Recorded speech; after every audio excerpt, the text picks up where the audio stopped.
the Midlands into central southern England, southwest England, South Wales. Further showers then get going across the southeast as well as East Anglia. Could be, again, some intense thunderstorms about, but once more they'll be hit and miss. However, a drier and brighter day is expected for Scotland, Northern Ireland, Northern England, and later on for parts of Wales and the southwest. The sun makes a reappearance here, but temperatures back to around average. So more typical UK weather emerging through the next few days after that thundery breakdown. I think it will stay changeable at the end of the week, but certainly a much cooler feel.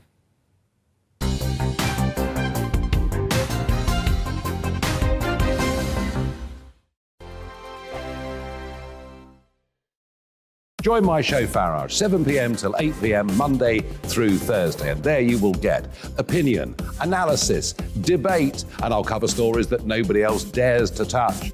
You've been cancelled. Join the club. Oh my goodness me. And then for the last 15 minutes, talking pints. We're over a drink. We have a civilised conversation with someone. We very often disagree, but we do it in a grown-up way. Come and join me on Farage.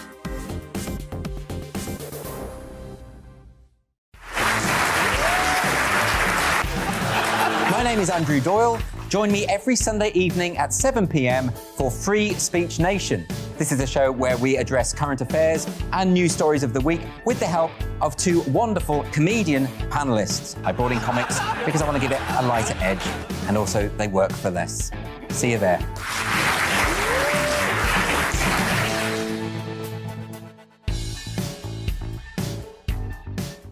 Hi there, it's Stephen and Anne.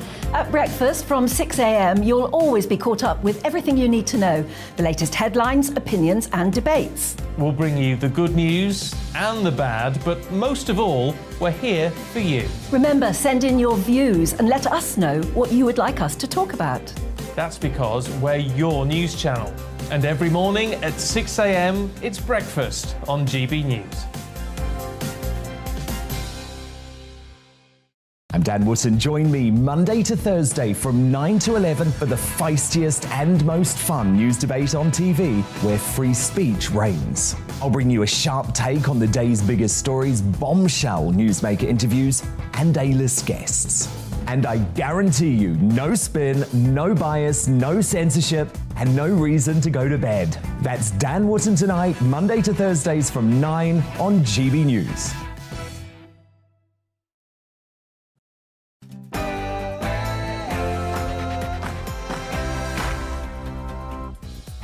A very good morning. This is To The Point on GB News with me, Mercy Moroki, and I'm joined by Alex Phillips again on your TV, radio and online. We are with you until midday, getting straight to the point of the day's biggest stories, as well as bringing you lots of discussion, expert guests and our opinions, as well as yours. Yes, and we'd love to hear those opinions, so get them in at GBviews at gbnews.uk. We will try and get to as many as we can, as usual. But first, here's the latest headlines with Rosie.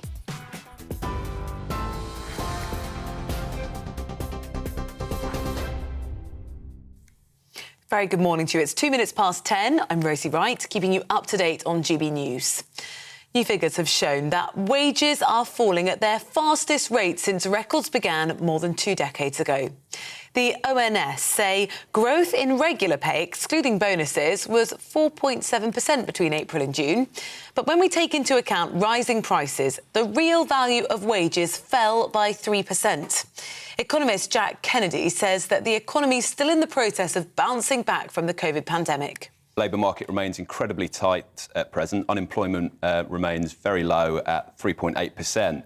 And we still have less than one unemployed job seeker per vacancy. So that's really being reflected in a lot of the staff shortages and hiring difficulties that we're continuing to see throughout the economy. A lot of industries that have really been bouncing back since the pandemic, since the reopening of the economy, have been ramping up hiring very, very strongly, and that's been affording workers lots of opportunities.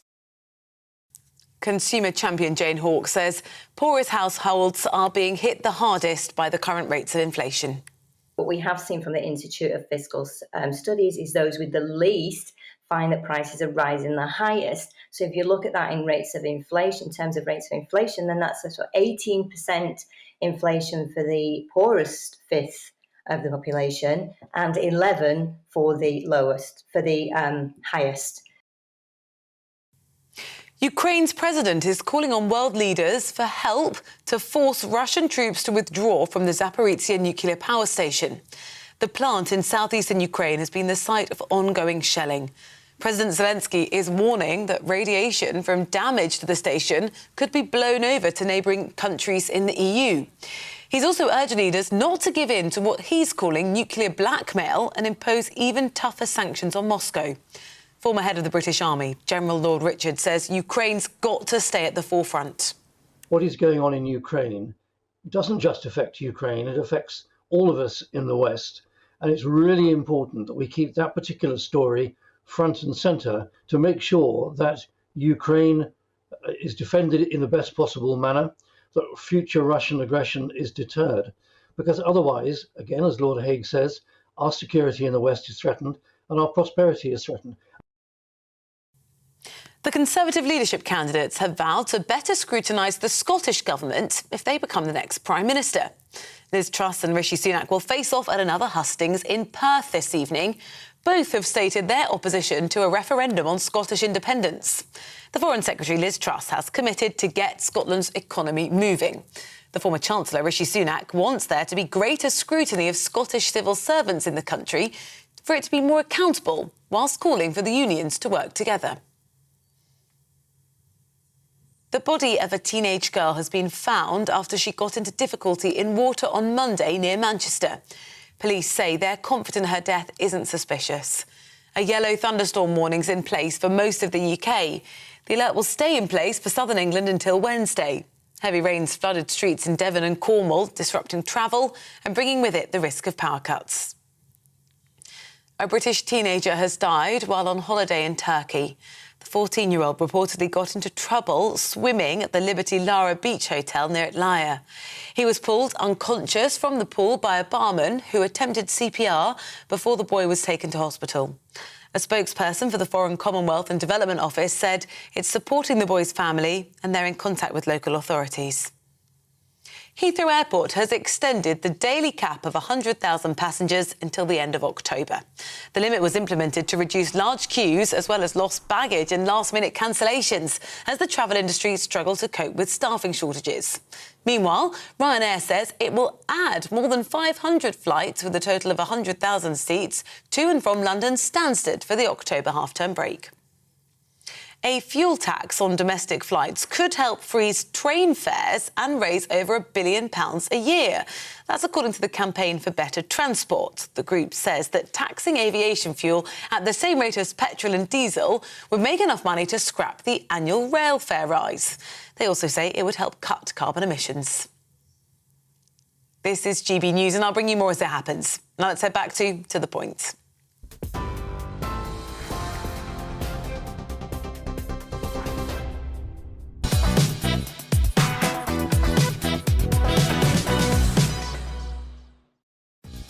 Good morning. This is To The Point on GB News with me, Mercy Moroki, and Alex Phillips. We're on your TV, radio and online, and we've got another great 2 hours lined up for you to kickstart your day. So here's what's on the menu. Yeah, yesterday, Sir Keir Starmer set out his vision to combat the cost of living crisis. We'll discuss the fallout from his £29 billion announcement and look at the latest on the Tory leadership election. Yes, and newly released figures show that regular wages have seen their highest fall since records began more than 2 decades ago. Our business and economics editor, Liam Halligan, will be joining to explain what this means for all of us. And an ammunition depot has exploded in the northern Crimean part of Ukraine, which has been under Russian control since 2014. Ukraine has not officially confirmed or denied responsibility. We'll be joined by a Ukrainian MP to get the latest on the ongoing conflict. Yes, that's all coming up and much more as well across the next couple of hours. And you can get in touch with your views, gbviews at gbnews.uk. Get them in and we'll try and get to as many as we can throughout the programme. But first, Alex is going to give her opinion on income inequality.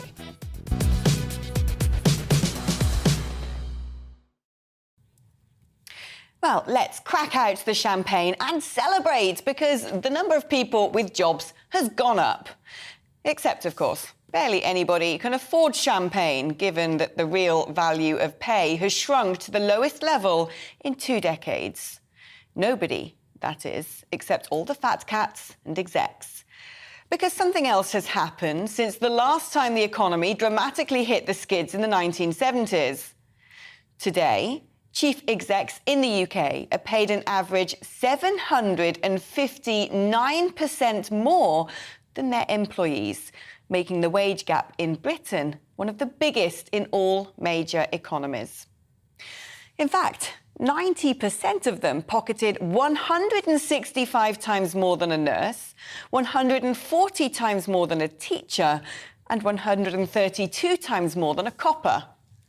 That is just immoral. The people who'll wipe their arses in old age and keep them safe are scraping around trying to afford the supermarket shop, while these bosses are living the sort of lives most people could never even dream of.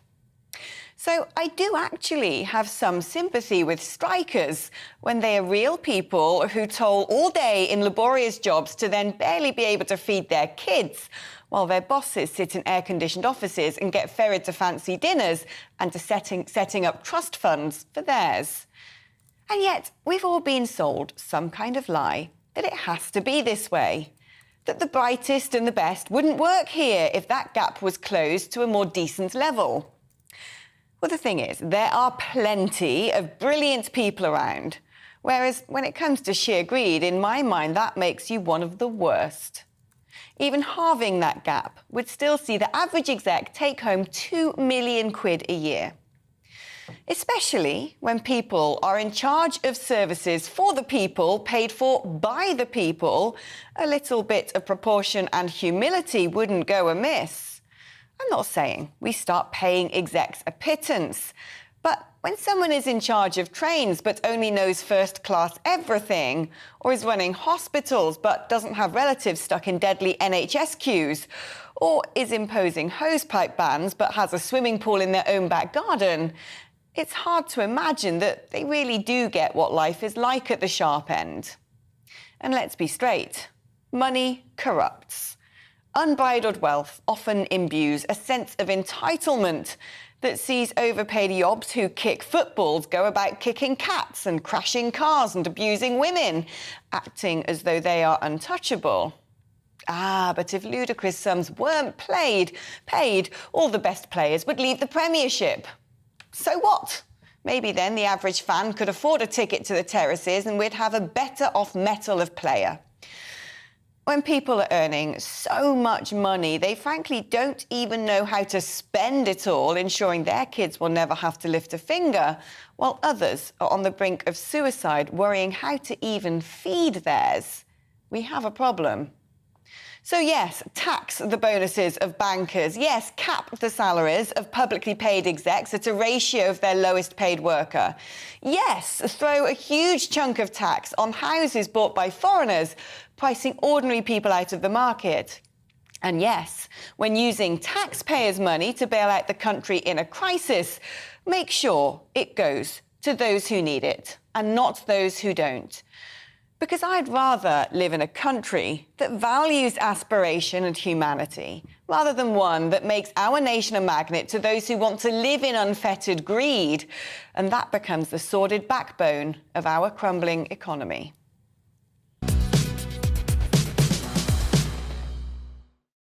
I think we disagree on this one quite a lot. Really? Yeah, I do. I first of all, I found this when I was looking at the stats on income inequality earlier. I found this stat that the world's, which many people already know probably, wealth of the world's 10 richest men doubled in the pandemic. We kept hearing that. But apparently there was a new billionaire created almost every single day during the pandemic. That's according to Oxfam's CEO. And for me, I don't have much. I would prefer. I don't have much of a problem with it, and I'll tell you why. Because what's the alternative? The alternative is to essentially go down a slippery slope where the state controls what everybody earns, even if it's a private company, where people don't have an incentive to sort of earn more money, where people aren't as industrious, and there's less innovation. Perhaps I think any alternative, capitalism. It's not perfect. It's actually, not ideal at all. But it's the best system we have at the moment. And sadly, it does end up creating massively wealthy people But what's the alternative? I think I'm not saying that we should interfere too much in the private sector. If people set up a business and make a vast amount of money, well, great, that's and we should celebrate captains of industry. But when it comes to chief executives of things like water companies, when it comes to the big bosses of energy firms, and these people, I mean, with the water companies, they're getting bonuses when there are leaks springing up everywhere, and they're turning off people's taps, and the energy companies are essentially profiting from a very miserable situation. I think that, look, in the 1970s, execs were paid about 20 times more than the lowest paid worker. Today, it's around 72 times more. And we were still a capitalist country in the 70s. It's become unbridled. It's now become capitalism without any sort of conscience. And I think the other thing is when comparing it with people who work in the public sector, so, you know, coppers, teachers, nurses, for example, our NHS has become it has ballooned massively. You know, we know how the population has increased, and it's paid for by our tax dollars, tax pounds. And so we can't necessarily pay everybody who works in the private sector, in the public sector. You know, the NHS is the largest employer in the whole of Europe. Even giving those people a £5 yearly pay rise is a massive cost to the taxpayer. But then and so we're not taxing companies like Apple, like Amazon. I agree with that. You know, there's and usually it's those at the very top who are earning the most money who can pay for the crafty accountants to get them their portfolios in the Cayman Islands. Yeah, I've been listening to the Panama Papers audiobook. Have you? Yeah, which it came out in 2016, but it's just astonishing. It's a really stark reminder of just the lengths some people will go to ensure they don't pay a penny of tax of their millions and billions of dollars, whereas everybody else is forced to. So I do agree with you on that. They do need to pay their fair share of tax. Yeah, especially when it's the Chancellor's wife. Well. And on that note. On that note, indeed, Tory leadership candidates Rishi Sunak and Liz Truss are in Scotland today and will face questions from Conservative Party members in Perth. Yeah, Liz Truss has pledged to give parliamentary privilege to members of the Scottish Parliament to allow them to make more stringent points and hold the Scottish Government to account. Yes, meanwhile, Sunak has said that he would give senior Scottish civil servants more involvement in committees down in Westminster. Well, our Scotland reporter, Davy Donaldson, has been in Glasgow to find out how voters are feeling about the Tory leadership contest there. Davy, what is the mood? Well, I think the mood's in one word described as apathy, because you've got a country here that's obviously largely voted for the SNP. There's only 6 Conservative MPs in the whole country, so you can guess really what the mood would be. Nobody really cares, I think, is the attitude, because obviously neither party said that they will back an independence referendum too, so you can imagine how well that's going down in Scotland, so given the predominant party is the SNP. So yeah, I think a lot of people would just be looking at this and thinking it's a box ticking exercise, because that's all it really is. You know, they're coming up here, going to Elkin, going to obviously Perth later this evening, and you know, for the hustings, and that's really all it is. I can't see many people across Scotland having either a much interest, and if they do, it'll certainly be against either party. I don't think either candidate really is exactly what Scotland are looking for.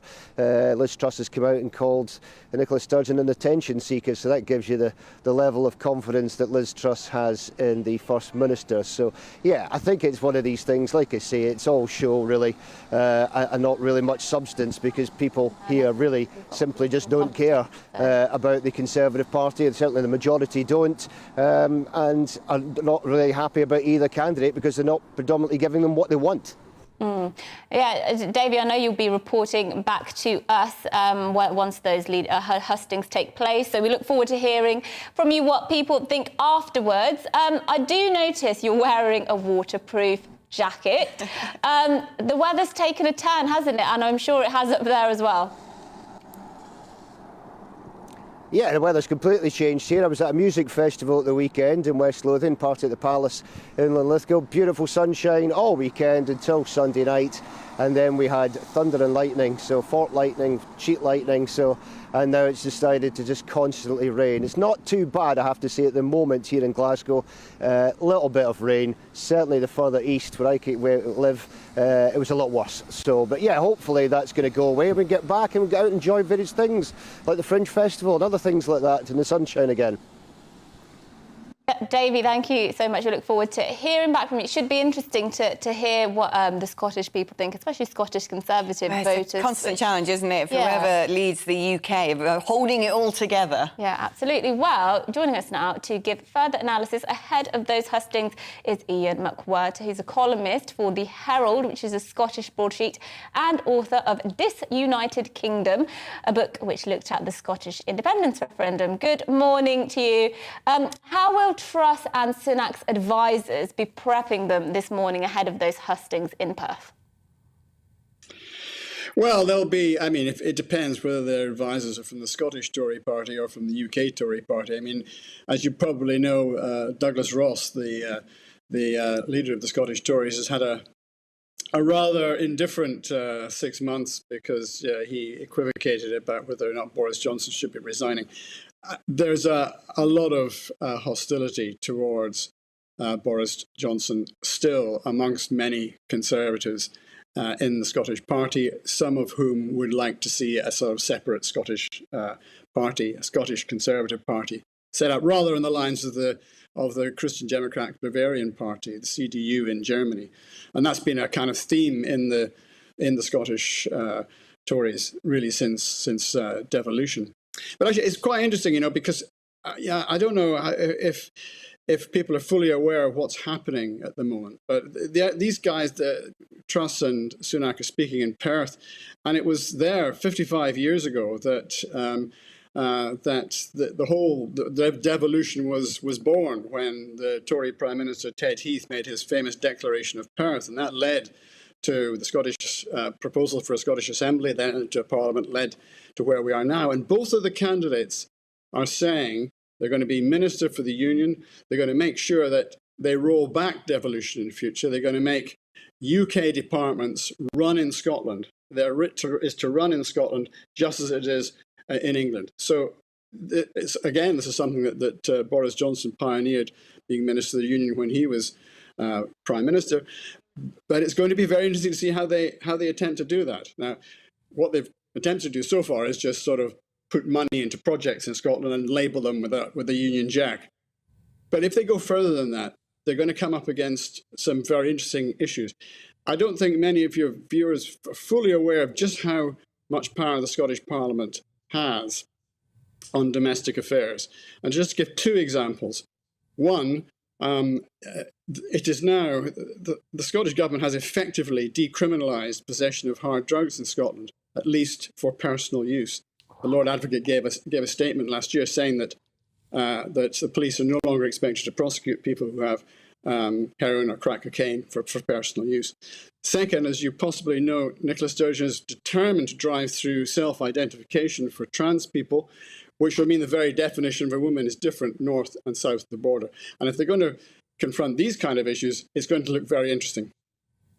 Yeah, no, super interesting indeed. I did not know those facts. And just very briefly, Ian, I mean, what do you think of the purposes of this pledge to give members in Holyrood parliamentary privilege? I mean, is this in the hope that, given there's been a lot of scandal in the ranks of the SNP and indeed Alba, that this will actually help voices of opposition against the nationalists in Scotland to, well, essentially have a bigger voice?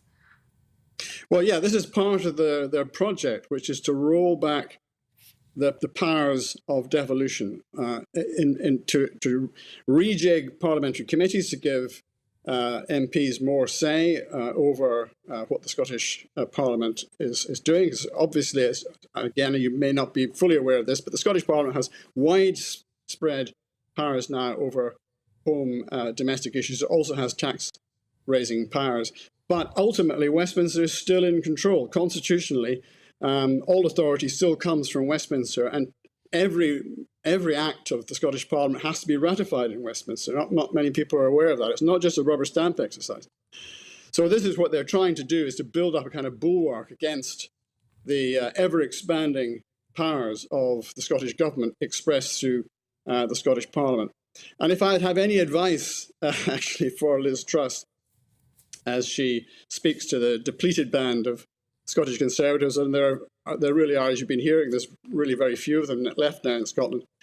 What I would advise her to do, given that she's likely to be the next Prime Minister, that she's made tax cuts a big issue, she should focus on that, and she should tell the Scottish government, Nicola Sturgeon, that if she's concerned about that, the Scottish government has the powers. It has powers to regulate the bands and the rates of income tax in Scotland. Again, not many people are aware of this. So when Nicola Sturgeon complains, as she is at the moment, about lack of money from Westminster to pay for public sector pay demands, which are much higher in Scotland than they are south of the border, Liz Truss should be saying to Nicola Sturgeon, well, you have the powers yourself to raise taxes, to spend money on public sector pay claims, if that's what you wish to do.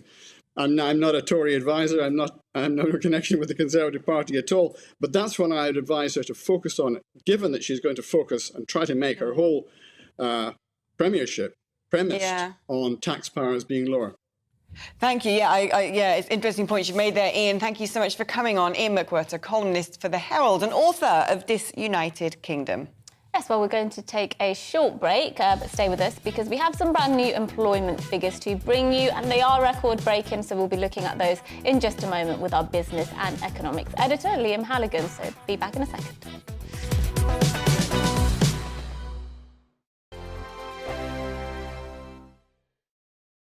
Join my show Farage, 7 p.m. till 8 p.m. Monday through Thursday, and there you will get opinion, analysis, debate, and I'll cover stories that nobody else dares to touch. You've been cancelled. Join the club. Oh my goodness me. And then for the last 15 minutes, talking pints. We're over a drink. We have a civilised conversation with someone.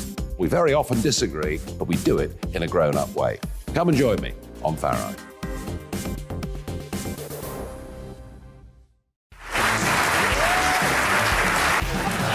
My name is Andrew Doyle. Join me every Sunday evening at 7 p.m. for Free Speech Nation. This is a show where we address current affairs and news stories of the week with the help of two wonderful comedian panellists. I brought in comics because I want to give it a lighter edge, and also they work for less. See you there.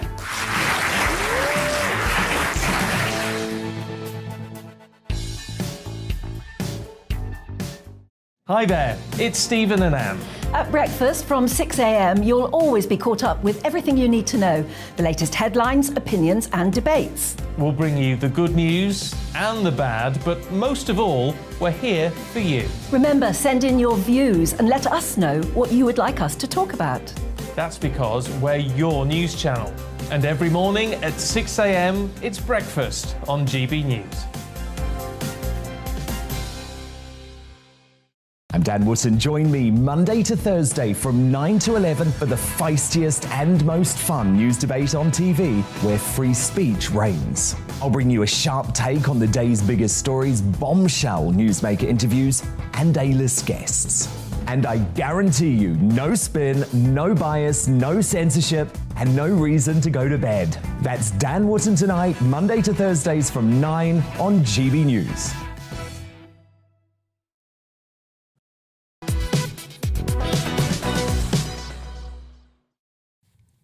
Good morning, it's 10:27 and this is To The Point with Alex Phillips and myself, Mercy Moroki, on GB News. We're live on your TV, online and radio.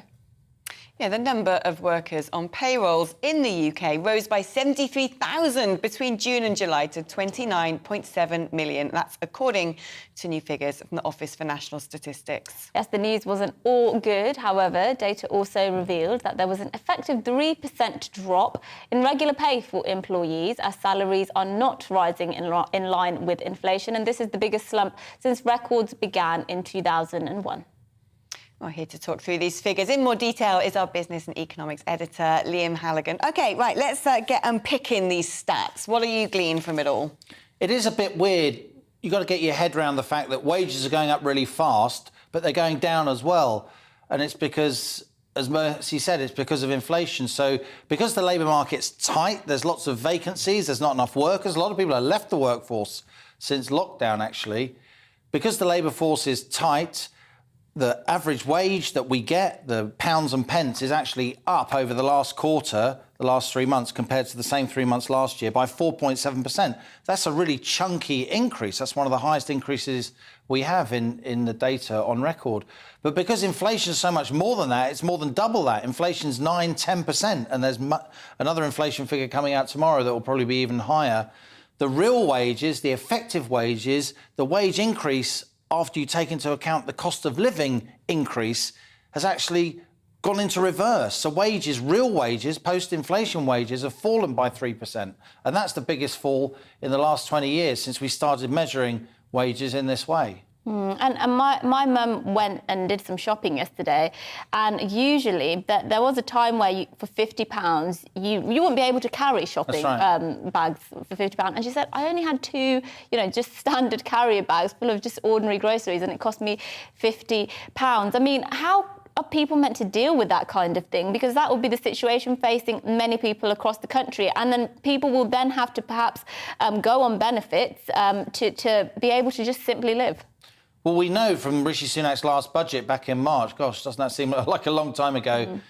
There, he only uprated benefits across the board by 3.1%. And, I mean, I remember you and I saying at the time, Alex, I think you were co-presenting with me at the time, you can't get away with doing that when inflation's clearly going to be so much higher. And the rate of inflation is now 3 times higher than the rate of which benefits have gone up. So there's a lot of pain there at the lower end of the income spectrum, but up the income spectrum too, to average wages and beyond, because people are finding it hard to make ends meet. And I tell you what, Mercy, the headline rate of inflation is 9.4%. That's the Consumer Price Index in June. I've said for many, many months that the real rate of inflation, people's lived experience, if I can use that rather troublesome phrase, not a phrase you can get on GB News, people's lived experience of inflation is actually a lot higher, but again, particularly at the lower end of the income spectrum, because it's the necessities that are going up. Your fuel, diesel and petrol's a lot more than 9.4% higher than a year ago, isn't it? Food, as your mum told you, and my mum tells me, much, much higher than 9.4%, those price rises. So I think real inflation is more like 15 or 20%, the real proper cost of living. I'm not saying that the Office of National Statistics is being dishonest. I'm not saying that at all. I'm just saying that their methodology isn't keeping up with the lives of ordinary people. Well, let's talk as well about these figures on jobs, and especially the gaps in the labour market, because we've become so used to headlines, haven't we, over the summer. We don't have baggage handlers in airports creating these monstrous queues, flights having to be cancelled, we don't have people picking fruit. Huge gaps in the labour market. What is going on there? And this isn't just Britain, is it? This is a pattern across the Western world. It's a pattern across the whole world, actually, Alex. Look, we're not only in a cost of living crisis, we're in a cost of lockdown crisis, it seems to me. When you basically put the world economy on ice for the best part of 2 years, when it comes back, it's not the same. And what's happened is an awful lot of people, not least in this country, have left the workforce effectively. That's one reason why the unemployment figures look so good, so low, because they're being artificially flattered, because the workforce itself is smaller, because a lot of people just haven't gone back to work. And I think it is, I was somebody that backed Brexit, as you did. I do think it's partly because of Brexit. I live in the east of England. A lot of farmers, people I talk to, a lot of my neighbours, they're having trouble getting people picking fruit because up until 2013, we used to have this seasonal employee agricultural worker scheme that was really widely used. Then, freedom of movement really took over. And you had the accession of the East European countries into the European Union and so on, and that scheme was largely abandoned, not completely. That scheme is now coming back because free movement has ended, but it is really bureaucratic and it's taking a while to get that kind of bureaucracy in place. So it partly is one of the inevitabilities of this transition to living outside the European Union. Oh, the Home Office, never knowingly efficient. Liam, thank you ever so much. Always great to have a good old chinwag with you. Yes, and you can catch Liam and his show On the Money at 1 o'clock this afternoon, only on GB News. Now, after the break, as the war in Ukraine continues, we're joined by a Ukrainian MP to talk about the latest news of explosions at a Russian weapons depot in occupied Crimea. But before that, a look at this morning's headlines.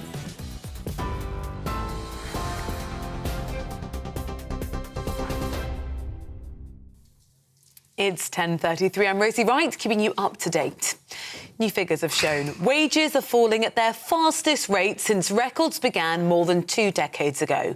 The ONS say growth in regular pay, excluding bonuses, was 4.7% between April and June. When we take into account rising prices, the real value, though, of wages fell by 3%. Economist Jack Kennedy says that the economy is still in the process of bouncing back from the pandemic. The labour market remains incredibly tight at present. Unemployment remains very low at 3.8%.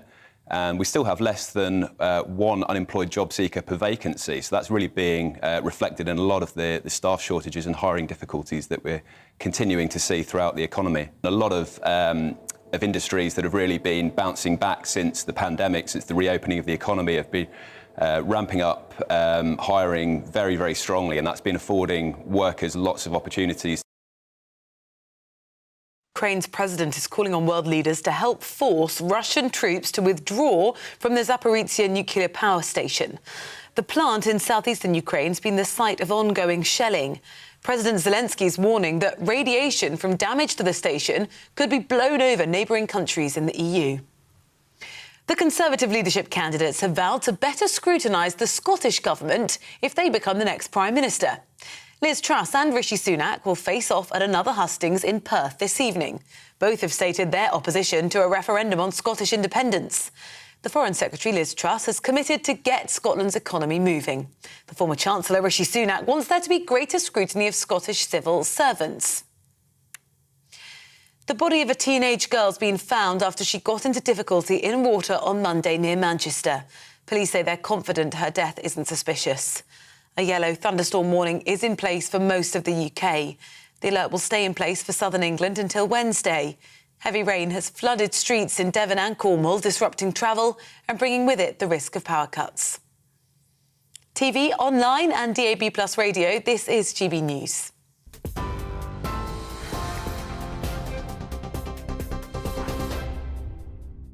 Direct Bullion sponsors the Finance Report on GB News for gold and silver investment. Here's a quick snapshot of today's markets. The pound will buy you $1.204 and 1.188 euros. The price of gold currently stands at £1,474 and 85 pence per ounce. Direct Bullion sponsors the Finance Report on GB News, investments that matter. Join my show Farage, 7 p.m. till 8 p.m. Monday through Thursday, and there you will get opinion, analysis, debate, and I'll cover stories that nobody else dares to touch. You've been cancelled. Join the club. Oh my goodness me. And then for the last 15 minutes, talking pints. We're over a drink. We have a civilised conversation with someone. We very often disagree, but we do it in a grown-up way. Come and join me on Farage.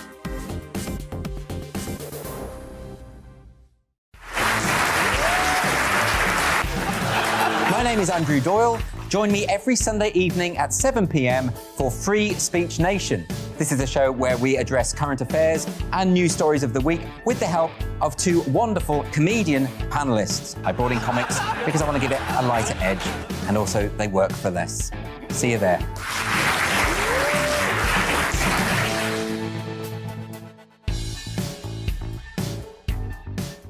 Hi there, it's Stephen and Anne. At breakfast from 6 a.m, you'll always be caught up with everything you need to know, the latest headlines, opinions and debates. We'll bring you the good news and the bad, but most of all, we're here for you. Remember, send in your views and let us know what you would like us to talk about. That's because we're your news channel.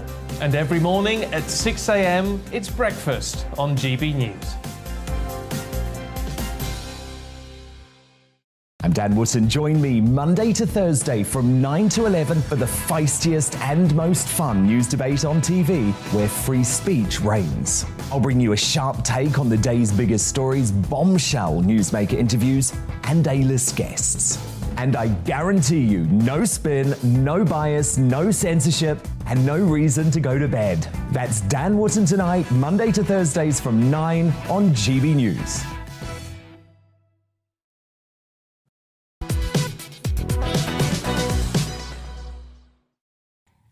Good morning. It's 10:38 and this is To The Point with Alex Phillips and me, Mercy Moroki, on GB News. We're live on your TV, online and radio.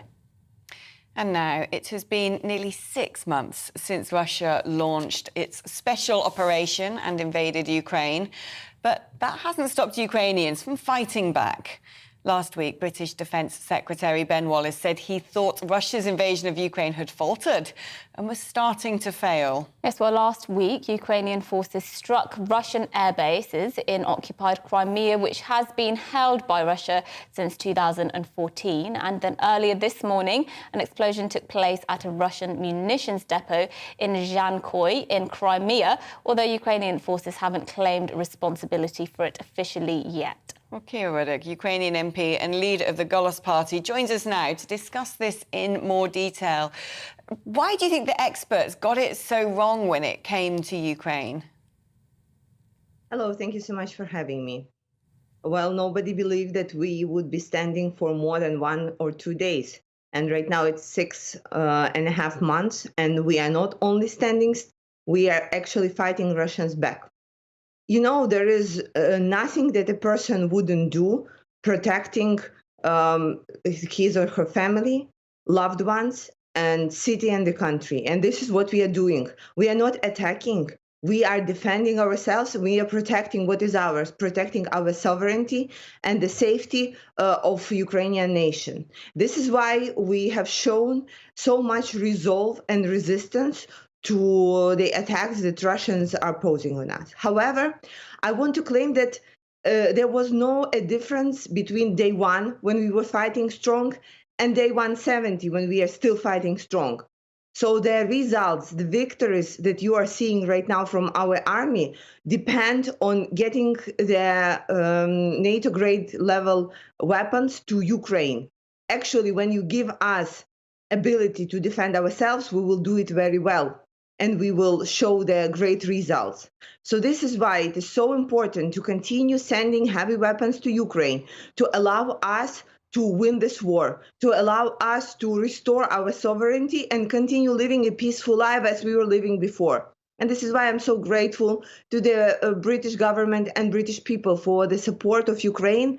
Every single victory that you see that we are doing, every single time that we are cheering, it's on all of us. We are thankful to our allies, to the help that we are getting.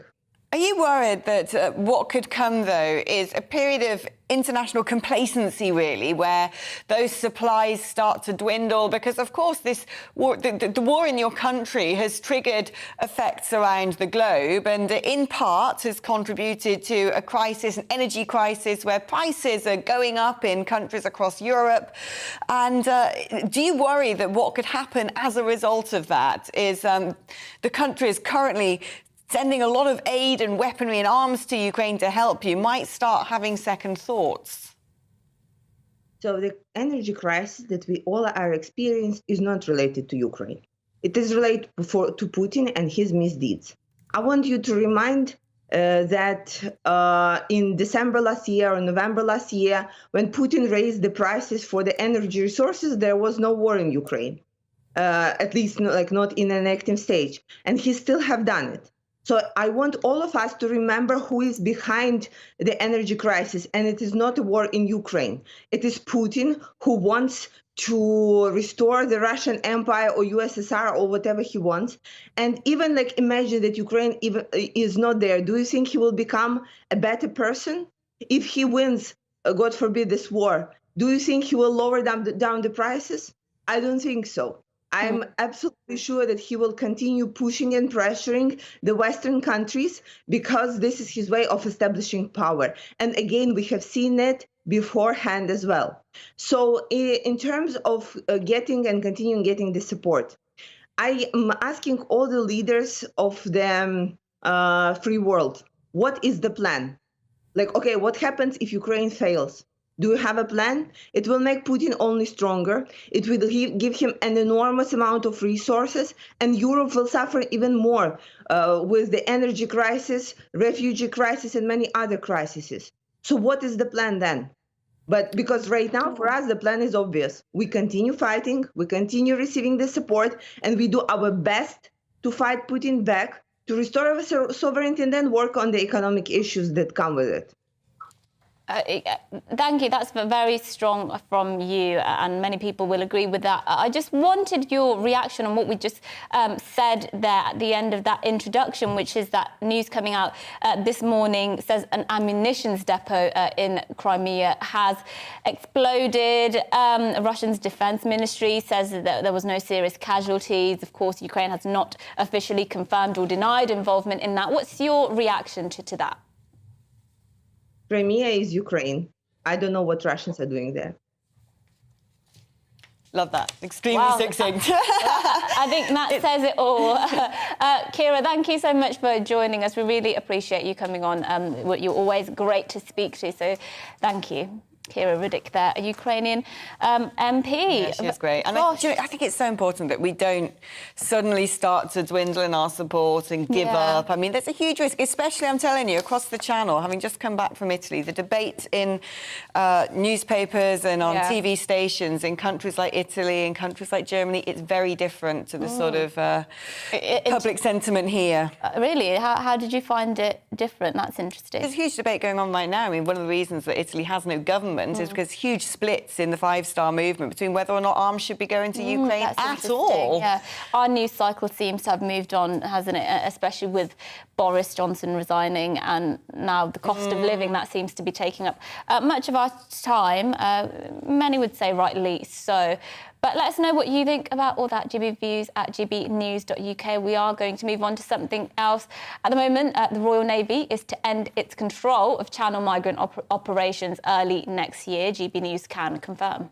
Yeah, the Navy took over command and control functions in April as part of a three-pronged plan to deal with the growing number of small boats crossing the English Channel. Yes, well, the confirmation by the Ministry of Defence comes as the number of people crossing the Channel in small boats reached 20,300 at the weekend, which is twice the number who crossed into UK waters at this time last year. Well, who is going to be patrolling our seas now? Our Home and Security Editor, Mcwherter, is here to give us more information. Thanks for joining us, Mark. What's the latest? Well, to answer that question, Border Force will still be patrolling the Channel. There were Royal Naval vessels out there. They weren't actually picking up any of those on board the small boats. Instead, they had a command and control function. So they were the ones who were gathering the intelligence as to what vessels were crossing and coordinating the interception of these small boats to pick up those on board and to take them to Dover. That function of picking up the migrants was still done, as you can see there, by the RNLI and Border Force vessels as well. So they'll continue to do that, but it means the Border Force will have to resume what it was doing prior to April of this year, which is commanding the operation at sea, which takes up a resource, requires a level of skill and professionalism that it was thought was just too much, actually, for Border Force back in April when Boris Johnson announced this three-pronged approach to trying to tackle the migrant crisis. One was for the Royal Navy to take command and control. The other was for thousands of migrants to be sent to Rwanda. And the other was for at least 1,200 asylum seekers to be housed in Linton-on-Ouse. Well, Linton-on-Ouse has now been abandoned. Rwanda is mired in legal challenges in the courts. And now the Royal Navy have confirmed that they are going to do what they said they would look at, the review of their command and control operations come January the 31st, but with a view to handing that back to Border Force once they've given them the proper infrastructure and the training to do that. Yeah, well, thanks for the update, Mark. Not really great news on the front of tackling this migrant crisis, but, you know, what else are you going to expect in this day and age? Mark White, thank you ever so much. Now, did the Islamic Republic of Iran play a role in the stabbing of Sir Salman Rushdie? That's the question on many people's lips. Well, their foreign ministry spokesperson has denied that they had any involvement. However, Iran's former supreme leader, Ayatollah Khomeini, issued a death edict, a fatwa against him and put a bounty on his head, while the regime claimed his book, The Satanic Verses, was offensive and blasphemous. Yeah, but now this poses the question, can we trust that the Iranian regime had nothing to do with this attempt on Sir Salman's life? Well, joining us to discuss this in more detail is Alan Mendoza, founder and executive director of the Henry Jackson Society, a foreign policy think tank. Alan, I mean, Khomeini has been dead a while now, which, as I understand, means that the fatwa can't be lifted. But is that particularly an excuse? Do you think there's other than this edict that was put on Rushdie's head a number of years ago, is there a deeper connection still?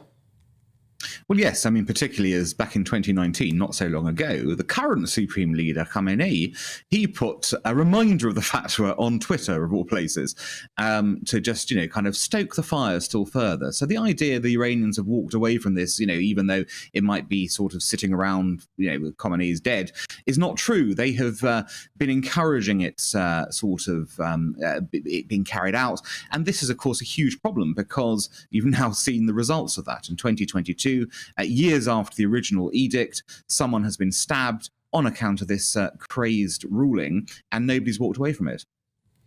I mean, once again, we are looking at the EU wanting to resume talks about having a nuclear treaty with Iran, something that Donald Trump scrapped, saying that we couldn't trust the Iranians not to proliferate huge amounts of uranium. My understanding is that they've been doing that and they're almost at the level where they've got weapons-grade uranium. Do you think it's right to reopen the discussions on that, or is it the case that we should just continue to treat Iran as a pariah state? Well, I think it's fine to negotiate with Iran on nuclear issues. It's not fine to do so while they've continuously breached the protocols of the existing treaty. Now, what we should have done as a country is the minute those clauses were breached by Iran, we should have snapped back sanctions and told them, you've broken the rules. We are going to put sanctions back on you. If you want to come and renegotiate, that's fine, but we're going to do it from a position when you're sanctioned, not from where you're not sanctioned. And so the mistake here has been to negotiate essentially from a position of weakness, which has encouraged the Iranians to break all these nuclear rules. They've enriched more uranium, they have developed more reactors, they've enriched to a higher level of, all of these things are happening and we've done nothing in response. Now, that is not a sensible way to proceed in this way. And now we've had this attack, of course, as well. We should be going further and labelling groups like the IRGC a terrorist organization, just as they have in the USA for some years now. I mean, let's kind of lift the lid on this and analyse why it is that this nuclear deal is being opened back up and everyone's talking about getting back round the table. Are there sort of economic interests at play here? Well, yes, I mean, the trading is going on, of course. The Europeans in particular have been very keen to maintain those trading relations over the last few years. So although, of course, it is important to try and, stop nuclear weapons from being developed, the problem we faced is the economics appear to have trumped the strategy and the military advice on this. And as a result, Iran has got closer and closer to developing that nuclear weapon, while at the same time trading with us while they've been doing it. So it's a pretty pathetic situation to emerge. We haven't stopped them on their nuclear ambitions, and we've enriched their economy along the way through trade. We've seen that China is developing weapons of mass destruction. How dangerous would a nuclear weapon be in the hands of Tehran? Hugely dangerous, because, of course, if Iran gets one, given it is a revolutionary regime that has already shown itself over the last 40 years to have had no compunction in intervening in its neighbours' affairs. It sponsors terrorists, not merely regionally, but internationally. There have been terrorist attacks in Europe, terrorist attacks in Latin America. The idea this regime should get a nuclear weapon will send a chilling impact across the Middle East and beyond. It will lead to a nuclear race because countries like Saudi Arabia will require a nuclear weapon straight away, and will be able to acquire one, in their case, straight away in order to defend against it. And you will have a situation of mushrooming nuclear proliferation in the Middle East with countries of a history of intervening against each other, and that could be a trigger to a whole nuclear conflict. Yikes. Dr. Alan Mendoza, always great talking to you, Executive Director of the Henry Jackson Society there. Frightening times. Yes, indeed. We've talked about some very depressing things, I suppose, over the last few over the last hour. Employment news, figures baby. not great. So we're going to end the hour with some headlines, some lighter headlines of the day that we thought might be of interest. Today marks 45 years since the death of music and TV legend Elvis Presley. He died after suffering a fatal heart attack on the toilet upstairs at Graceland on the 16th of August 1977, and has made news headlines for many of the 42 years of his life. I know. It's a shame that everyone remembers quite where he died. Yeah, it's like a very rock and roll kind of end, I would say, though. I think so.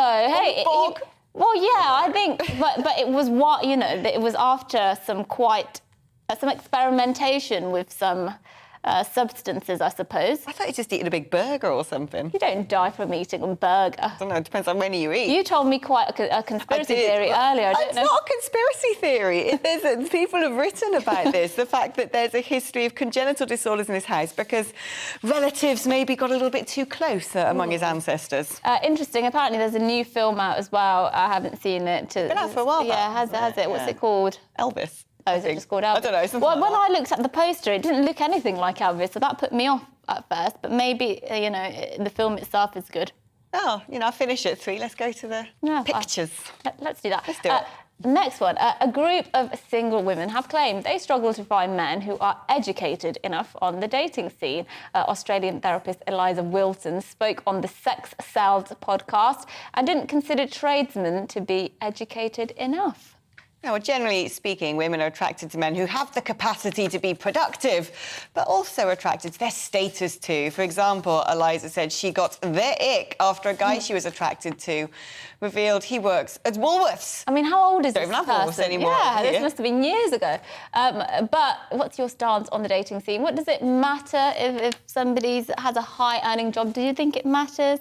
No, I think what matters is you can have good chats with them. Lies. You know, I come from a family. My dad's a lorry driver, right? Was a lorry driver. He's retired now. But the man speaks loads of foreign languages. He can do crosswords in Latin, completes a Times cryptic crossword in a matter of minutes. He's one of the cleverest men on earth. And he drove a lorry. But you're telling me, I know you're spoken for now, but when you were dating, you didn't consider a man's education or their... Do you know what? Genuinely not. I've got a history of waiters and, you know, all sorts of characters in not loads and all sorts of characters, but you know, I'm quite egalitarian when it comes to dating. Although my other half right now is supremely bright, it has to be said. Well, exactly. That's my point. Well, keep all your votes coming in to us at GBViews at GBnews.uk. We will be back in just a moment with today's top stories and plenty more of your views after this break. See you in a moment. Hello, good morning. I'm Aidan McGivern from the Met Office. The heat wave we had at the weekend seems like a distant memory. It's now cloudier, it's feeling cooler, and rain or showers as well as hit and miss thunderstorms will continue to affect many places during the rest of the day, but not everywhere. Some places will stay dry. Low pressure towards the south is sending some showers and thunderstorms up from the Channel at the moment, and they'll continue to progress north across England and Wales. And I think it's really across the Midlands, parts of eastern and southern England, as well as Wales, where we'll see the greatest risk of thundery downpours, hail, lightning, and some torrential rain in a short space of time. But they'll be hit and miss. In between, there'll be some brighter interludes, some drier interludes. For northern England, Scotland, as well as Northern Ireland, cloudy with some outbreaks of rain, but mostly this will be light and patchy. It will tend to fade away overnight with some clear spells coming in for the far north, along with a cool breeze. Elsewhere, across much of central and southwestern England, South Wales as well, heavy rain continues, perhaps some further thunderstorms as well. Another warm night, not quite as oppressively warm as recent nights, 16 Celsius in the south, 9 or 10 for Scotland, Northern Ireland and Northern England. And we start the day on Wednesday with rain or showers across parts of the Midlands into southern England. But then by the afternoon, the focus for some really lively and torrential downpours likely across parts of London, Kent, East Sussex, for example. And here there is the risk of flash flooding. Some serious thunderstorms perhaps for some, but again, they'll be hit and miss. Elsewhere, a quieter day. Plenty of sunshine actually through the day for Scotland, Northern Ireland, Northern England, and then those cloud breaks drift south. Eventually the showers in the south ease away. Thursday brings some outbreaks of rain into the northwest, whilst Friday sees further showers for many, but not quite as lively.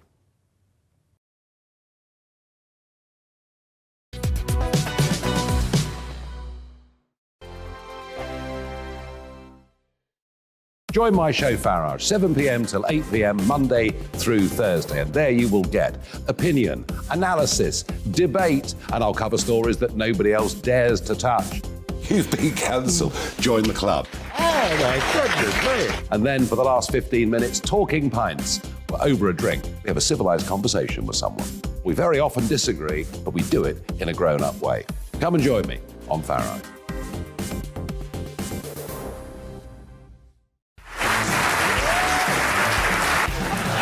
My name is Andrew Doyle. Join me every Sunday evening at 7 p.m. for Free Speech Nation. This is a show where we address current affairs and news stories of the week with the help of two wonderful comedian panellists. I brought in comics because I want to give it a lighter edge, and also they work for less. See you there.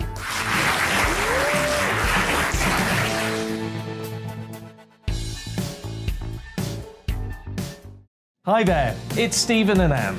At breakfast from 6 a.m, you'll always be caught up with everything you need to know, the latest headlines, opinions and debates. We'll bring you the good news and the bad, but most of all, we're here for you. Remember, send in your views and let us know what you would like us to talk about. That's because we're your news channel. And every morning at 6 a.m, it's breakfast on GB News. I'm Dan Wootton. Join me Monday to Thursday from 9 to 11 for the feistiest and most fun news debate on TV, where free speech reigns. I'll bring you a sharp take on the day's biggest stories, bombshell newsmaker interviews, and A-list guests. And I guarantee you, no spin, no bias, no censorship, and no reason to go to bed. That's Dan Wootton Tonight, Monday to Thursdays from 9 on GB News.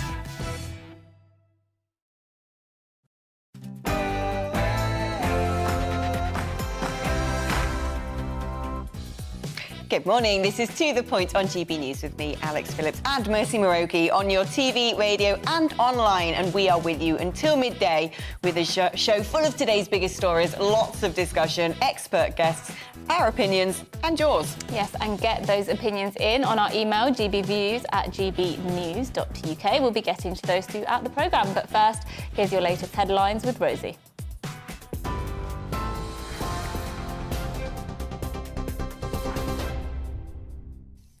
A very good morning. It is 11 o'clock. I'm Rosie Wright, keeping you up to date on GB News. New figures have shown wages are falling at their fastest rate since records began more than 2 decades ago. The ONS says growth in regular pay, excluding bonuses, was 4.7% between April and June. When we take into account rising prices, though, the real value of wages fell by 3%. Economist Jack Kennedy says the economy is still in the process of bouncing back from the pandemic. Labour market remains incredibly tight at present. Unemployment remains very low at 3.8%. And we still have less than one unemployed job seeker per vacancy. So that's really being reflected in a lot of the staff shortages and hiring difficulties that we're continuing to see throughout the economy. A lot of industries that have really been bouncing back since the pandemic, since the reopening of the economy, have been ramping up hiring very, very strongly, and that's been affording workers lots of opportunities. Consumer champion Jane Hawkes says poorest households are being hit the hardest by the current rates of inflation. What we have seen from the Institute of Fiscal Studies is those with the least find that prices are rising the highest. So if you look at that in rates of inflation, in terms of rates of inflation, then that's a sort of 18% inflation for the poorest fifth of the population and 11 for the lowest, for the highest. Ukraine's president is calling on world leaders to help force Russian troops to withdraw from the Zaporizhzhia nuclear power station. The plant in southeastern Ukraine has been the site of ongoing shelling. President Zelensky is warning that radiation from damage to the station could be blown over neighbouring countries in the EU. He's also urged leaders not to give in to what he's calling nuclear blackmail and impose even tougher sanctions on Moscow. Well, former head of the British Army, General Lord Dannatt, says Ukraine's got to stay at the forefront. What is going on in Ukraine doesn't just affect Ukraine, it affects all of us in the West. And it's really important that we keep that particular story front and center to make sure that Ukraine is defended in the best possible manner, that future Russian aggression is deterred. Because otherwise, again, as Lord Haig says, our security in the West is threatened and our prosperity is threatened. The government says it's confident the new COVID-19 vaccine will be available to the public by autumn. Britain's the first country to approve a vaccine that targets both the original strain of the COVID and the Omicron variant. Ministers confirmed that 26 million people eligible for an autumn booster will have access to one of the next generation jabs. The Conservative leadership candidates have vowed to better scrutinise the Scottish Government if they become the next Prime Minister. Liz Truss and Rishi Sunak will face off at another hustings in Perth this evening. Both have stated their opposition to another referendum on Scottish independence. The Foreign Secretary Liz Truss has committed to get Scotland's economy moving. The former Chancellor Rishi Sunak wants there to be greater scrutiny of Scottish civil servants and for them to be more accountable, whilst calling for the unions to work together. The body of a teenage girl's been found after she got into difficulty in water on Monday near Manchester. Police say they're confident her death isn't suspicious. A yellow thunderstorm warning is in place for most of the UK. The alert will stay in place for southern England until Wednesday. Heavy rains flooded streets in Devon and Cornwall, disrupting travel and bringing with it the risk of power cuts. Ryanair says it will add more than 500 flights with a total of 100,000 seats to and from London Stansted for the October half-term break. Well, they've made the announcement after Heathrow Airport extended its daily cap of 100,000 passengers until the end of October. The limit had been implemented to reduce large queues as well as handle lost baggage and last-minute cancellations as the travel industry struggled to cope with staffing shortages. A fuel tax on domestic flights could help freeze train fares and raise over £1 billion a year, according to the Campaign for Better Transport. The group says taxing aviation fuel at the same rate as petrol and diesel would make enough money to scrap the annual rail fare rise. It also says it would help cut carbon emissions. This is GB News. I'll bring you more as it happens. Now let's head back to the point.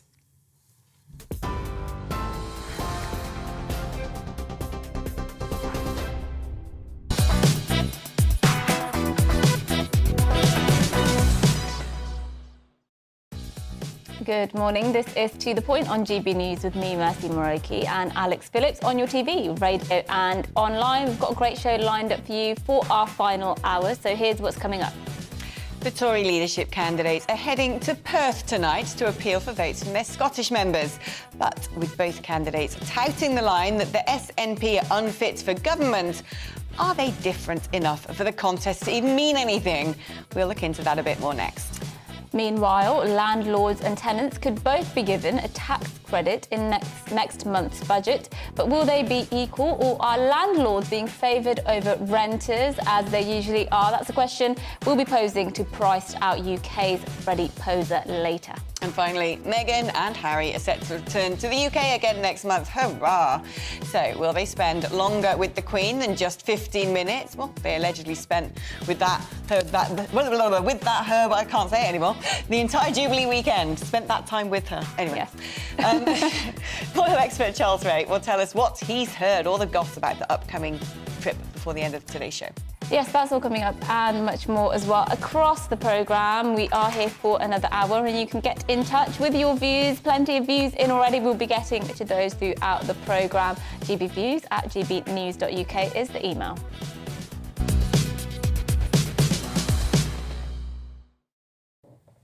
Now, the Tory leadership candidates Rishi Sunak and Liz Truss will be heading up to Perth tonight for their first hustings in Scotland. But Scotland has not been mentioned a lot in the contest so far, with the candidates clashing more on the issue of how to address the cost of living crisis. Yes, well, Labour leader Sir Keir Starmer has proposed freezing energy prices as they currently stand, a plan that would cost £29 billion, which he argues will slow rising inflation as well. While he would not, he says, give each household a £400 handout, which was what the current government is looking to do. Well, will this proposal have any impact on Liz Truss and Rishi Sunak's own plans ahead of tonight's hustings in Perth? Well, here to give his predictions is our wonderful political correspondent, Tom Harwood. This has happened before, hasn't it? I mean, Keir Starmer banging the drum for the windfall tax and then, well, a bit later, hey presto, a windfall tax. So do you think this is going to drag the contenders in the leadership contest into a completely different direction from the one they've been on so far? I think we're unlikely to see some big new announcement tonight. I think that the two contenders have basically dug themselves into this holding position, which is saying, yes, we would like to do more, but we won't announce that until we're in the job, until all the data's in front of us. And we've heard, particularly from some of those in the Treasury right now, that various options are being drawn up for the contenders to then have ready to go on day one. The Chief Secretary to the Treasury, Simon Clarke, said as much last week with regard to what the preparation work is going on with the Treasury right now. But neither contender really wants to spell out in great detail what they're going to do, because that would mean undoubtedly more spending and likely more borrowing, if not higher taxes. And that's really not what they want to be saying right now, particularly to the audience they're facing. Yeah, and what they're trying to do essentially here with these hustings is convince Scottish Conservative Party members to vote for them. And that means they have to distinguish themselves from each other. Do you think they've been successful so far in doing that? Because they are more or less agreed on the fact that they don't think the SNP is fit for government. They want to involve Scotland more in sort of Westminster politics and committees, for example, the Constitutional Committee. Are they different enough? Well, it's interesting listening to their Scottish-specific pitches. Rishi Sunak has indeed said that a greater emphasis on scrutiny of what the Scottish Government does, of what the Scottish Civil Service does, is needed, having these yearly new rounds of scrutiny in Westminster of the Scottish Civil Service, saying also that there needs to be a clearer delineation between what is reserved UK power and what is reserved Scottish government authorities. And it's interesting that there has been a bit of bleeding over and a bit of confusion under the asymmetric devolution that we have in this country in terms of what actually is the Scottish Government allowed to do and what is reserved to the UK Government. So a clearer delineation there, that's something that Rishi Sunak is pushing for. Liz Truss clearly saying similar things in terms of the making use of the UK internal market bill to make the UK government's presence felt in Scotland in the areas in which it has competence. But also Liz Truss making an economic pitch. She's saying that she'd want to, for example, use the heft of the United Kingdom to get rid of the tariffs that are placed on Scotch whisky, particularly focusing on India in that regard, a huge potential export market for Scottish goods, something that the heft of the UK may be able to achieve. And she's pushing for that as well. But ultimately, what they'll be doing is also trying to present a vibe tonight, and that is that they're standing up for the United Kingdom, standing up against Nicola Scotland. It's interesting to see that whenever Liz Truss in particular has made some disparaging comments about Nicola Sturgeon at these hustings around the country before, it's always got rather a large round of applause. I wonder if both of these candidates will be wanting to lean into that sentiment tonight. Do you think there's a risk here? It's occurred to me that, you know, they're trotting around the country trying to woo their members, which accounts for about 0.29% of the population. Off they go to Scotland, where the Conservative Party's probably only got about 10 people in a room who's going to actually be part of that ballot. And yet we've got this crisis going on in the UK, and they're digging their heels in, especially Liz Truss, with sort of very sort of old-school Tory ideals, such as not giving people handouts and looking after business, which just don't resonate with the rest of the country right now. Is there a concern that when this person takes office, that potentially they're either going to have to do some crunching U-turns because the sort of hard blue Tory ideals do not fit the scene, or they're going to be desperately unpopular?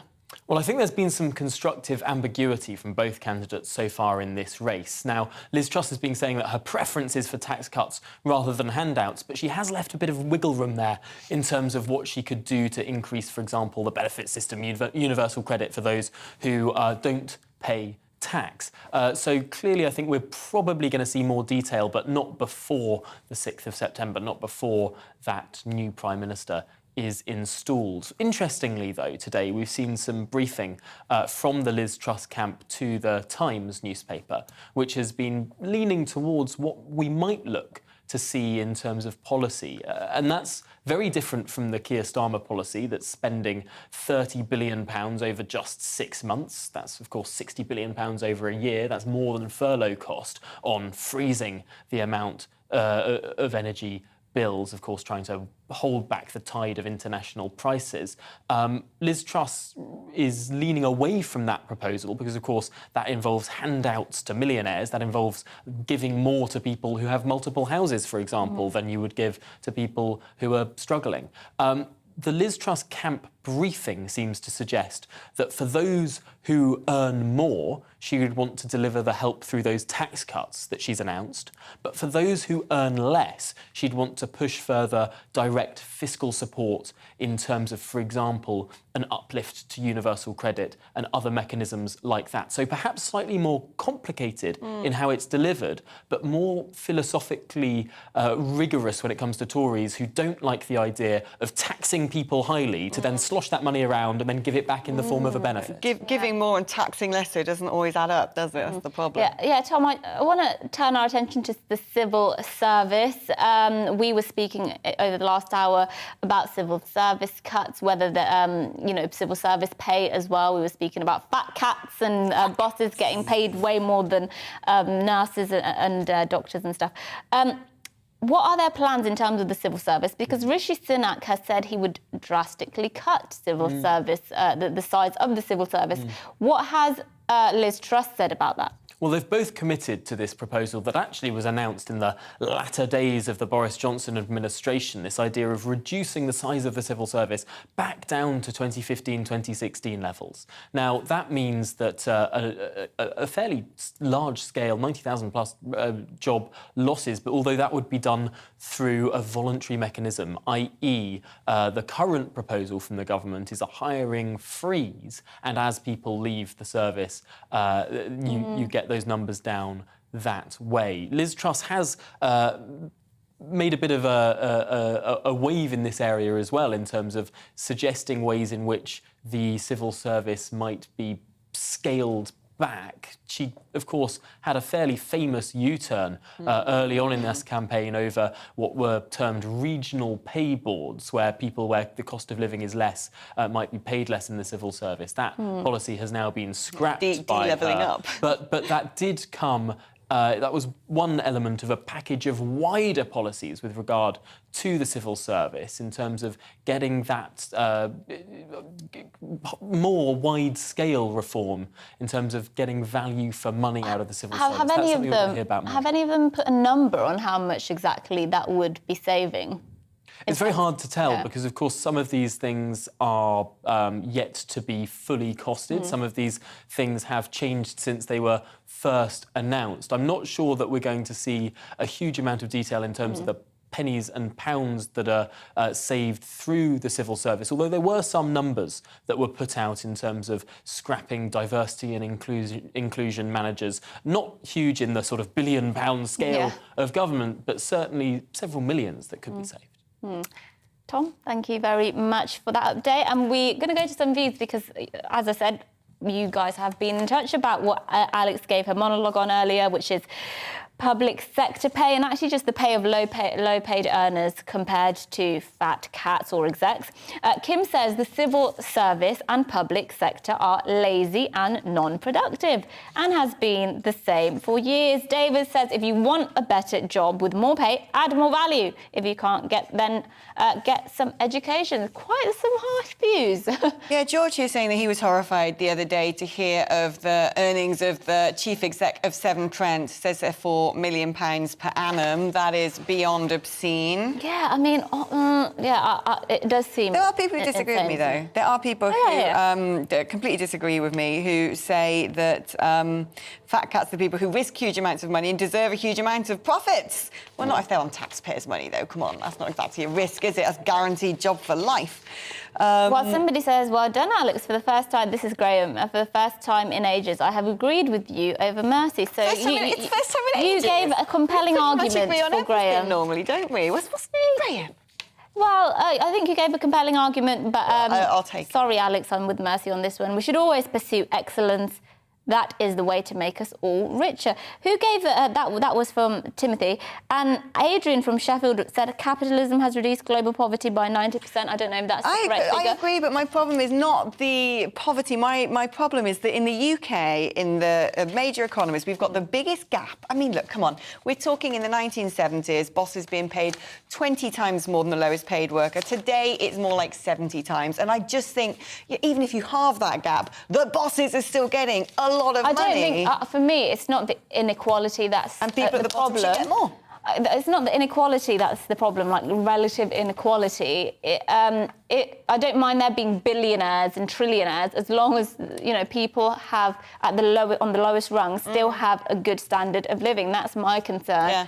Yeah. So it's not the inequality for me, sort of the actual bread and butter earnings and bread and butter issues facing the lowest paid, and whether they can actually get by on what they have. It's the lowest real living wages now for 2 decades. So yeah, and another issue that low earners will be concerned with are rents, because they're rising by the fastest rate on record, and landlords and tenants could be both given a tax credit in next month's budget. We're going to look into whether this will do anything to address the rental crisis. That's all coming up after this weather.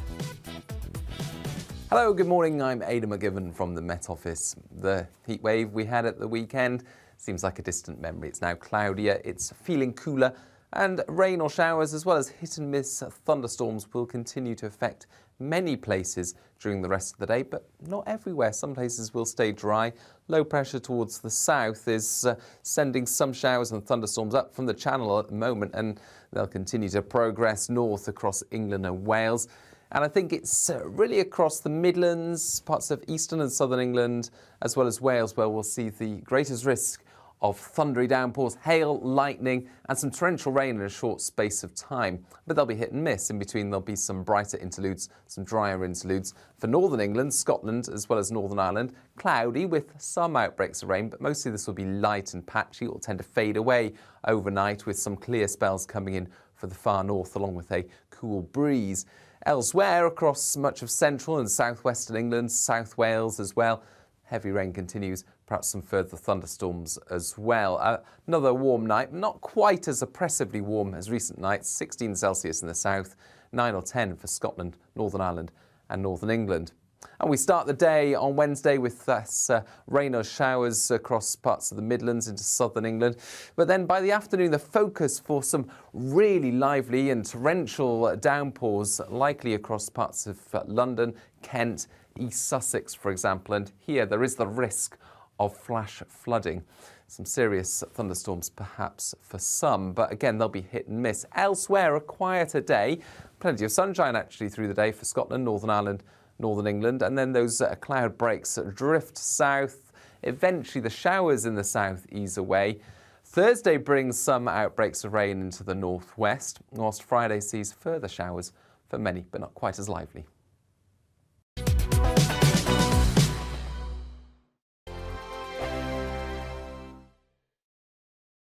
Join my show Farage, 7 p.m. till 8 p.m. Monday through Thursday, and there you will get opinion, analysis, debate, and I'll cover stories that nobody else dares to touch. You've been cancelled. Join the club. Oh my goodness me. And then for the last 15 minutes, talking pints. We're over a drink. We have a civilised conversation with someone. We very often disagree, but we do it in a grown-up way. Come and join me on Farage.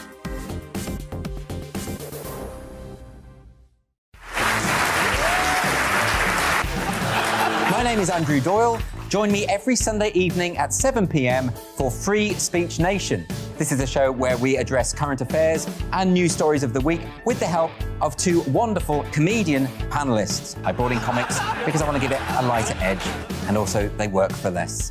See you there.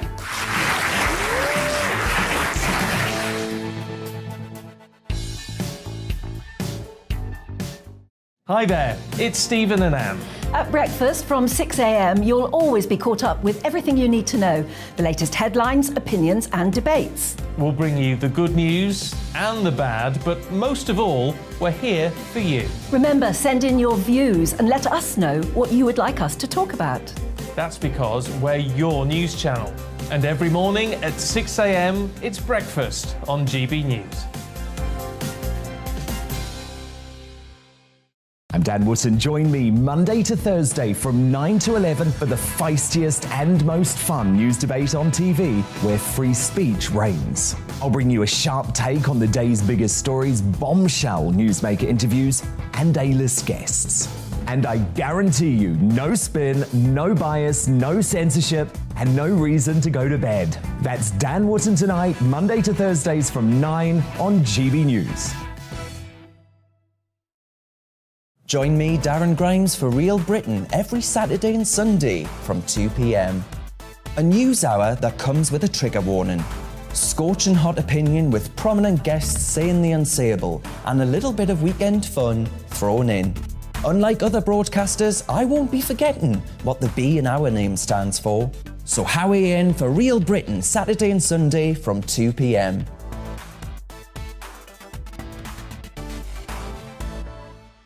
Hello, I'm Michelle Dewberry, and you can join me every weekday 6 till 7 on Jubes and Kerr. Me and my panel will get stuck right into the day's events, and I can tell you, in fact, I can warn you, expect some robust debates, some strong opinions and perspectives from both sides of the fence. It's about you at home as well. I love to read out all of your comments, or at least as many as I can. So join me, Michelle Dewberry, Monday to Friday, 6 till 7 on Jubes and Kerr.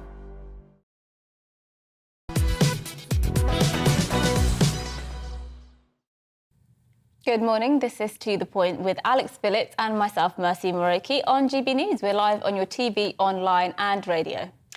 Now, rents rose by the fastest rate on record last quarter, according to the property website Daft. Is that the name of the property website, Daft? I would say daft, but then again... I know, but the number of homes for rent is at an all-time low. The Department of Housing is seeking to fix this by giving tax breaks to landlords who offer long-term leases. However, aware of the political sensitivities about seeming to give tax breaks only to landlords, the government's apparently also looking at tax credits for tenants as well. But will this actually solve the problem? Yeah, joining us now is Freddie Poser, Director of Priced Out, a campaign fighting for affordable house prices for first-time buyers, and Chris Norris, who's the Policy Director at the National Residential Landlords Association. Thanks so much for joining us. I mean, Freddie, I'm going to start with you. I know certainly that my other half's had a knock on his door and they want to stick up his rent by about 25%. I know a few people have had that on my street. What's going on? Well, the answer is that this is the inevitable result of a lack of supply. We haven't built enough homes. There aren't enough homes for people to live in, and thus rents are going up. I know similarly friends of mine, seeing their rents go up 12, 13, 20%. It's unsustainable here in London and across the country. But the real issue is not the demand side. It's not whether we need more tax credits here or there. It's we need to build more homes. Yeah.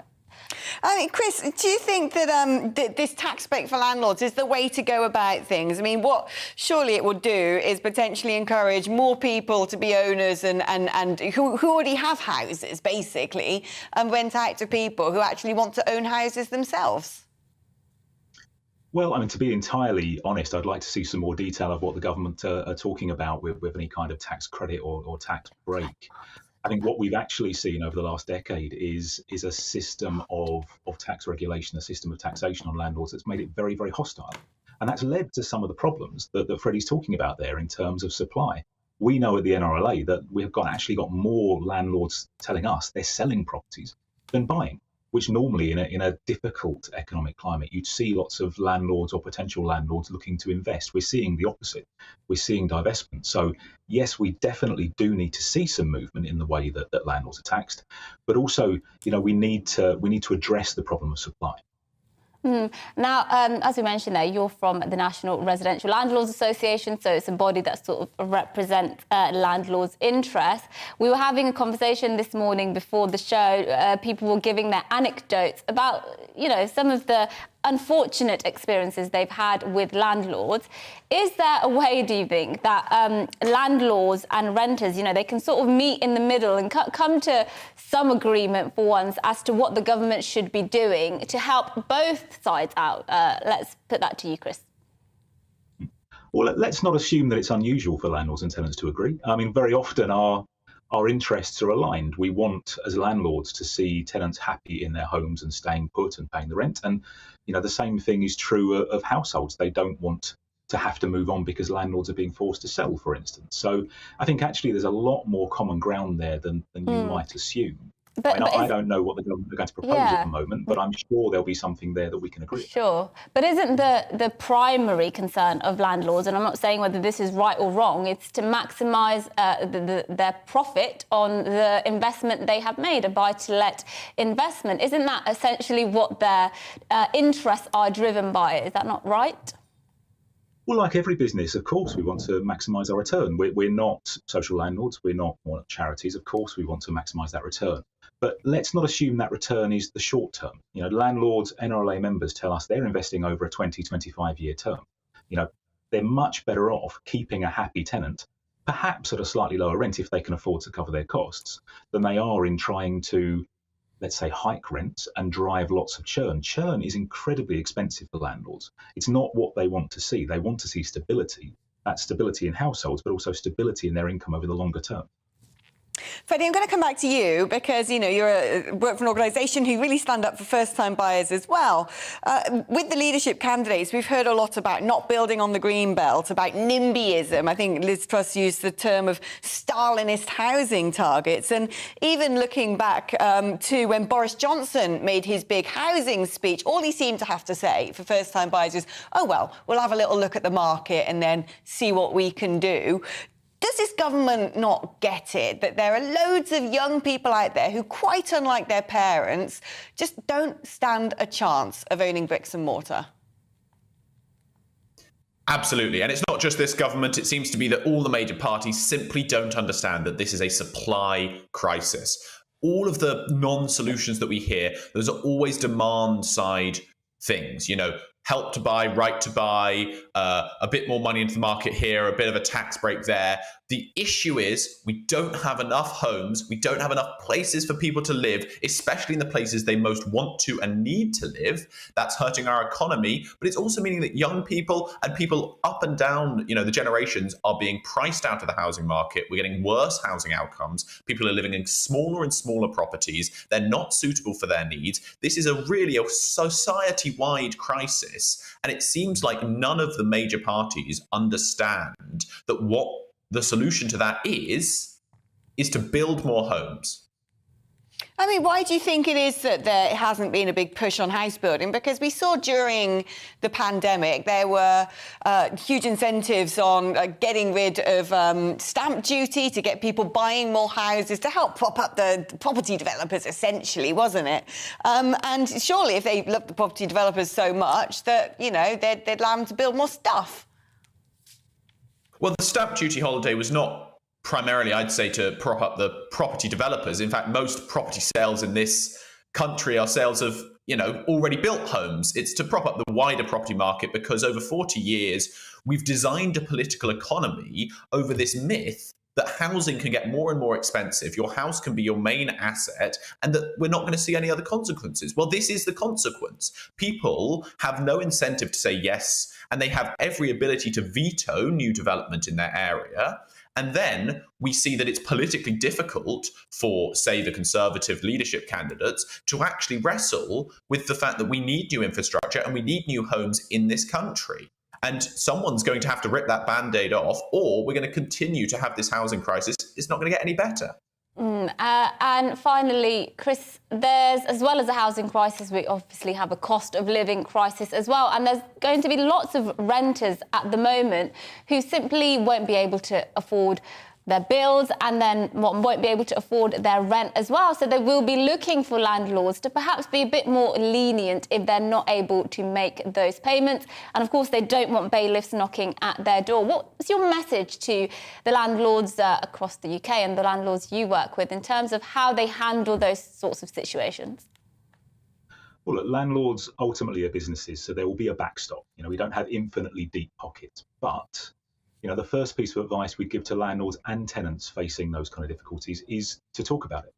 What a landlord, or the vast majority of landlords, would far rather see is a tenant coming to them to have a conversation early if they think they are struggling, rather than finding out there's a problem when the rent isn't paid. We saw through the pandemic, we saw through the lockdowns that where landlords were able, they were flexible, and some landlords will be able to be flexible again. I think the problem now is we are facing the same. We've got a cost of living crisis. We've also got a business cost crisis as well. Landlords' costs are going up. So how much wiggle room they're going to have, I think, is questionable. But starting the conversation early is the best piece of advice we can give. Well, thank you very much, both of you. Freddie Poe, the Director of Priced Out, and Chris Norris, their Policy Director at the National Residents Landlord Association. Very civil debate there. Yeah, I know. It's an ongoing problem. This has been talked about for a long time now, ever since we had the big boom where all the sort of dodgy mortgages from America and people getting mortgages, not paying any sort of deposit. Not all landlords are bad, though. No, we need them. Yeah, we need them. Yeah. We'd be homeless otherwise. Exactly. Well, after the break, Harry and Meghan are apparently returning to the UK next month. We'll find out what they plan to do whilst they're here. It's reported that they don't exactly plan to see some members of their family. We'll give you the updates on all of that after the headlines.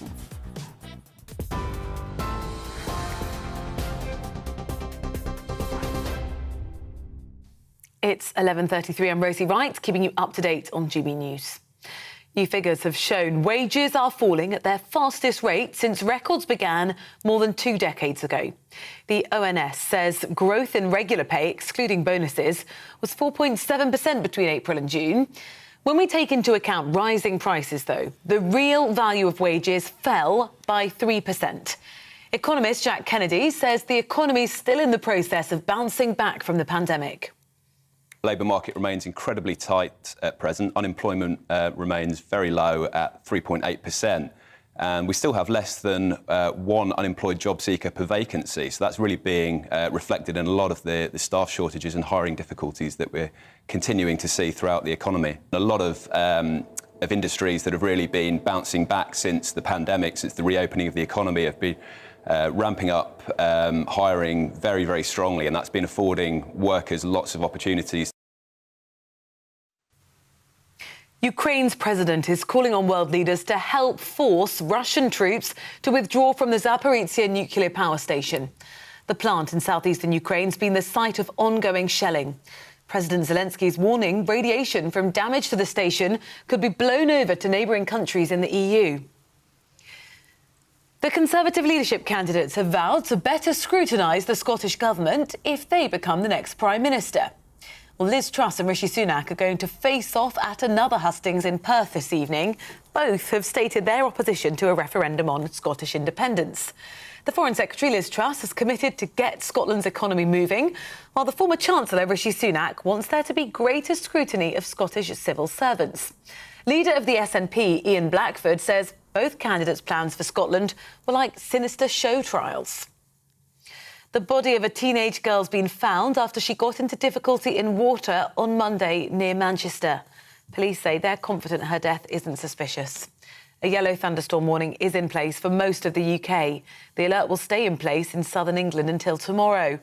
Meanwhile, a drought's been declared in Yorkshire. The region joins 8 areas of England which were moved into drought status on Friday. TV, online and DAB+ radio, this is GB News.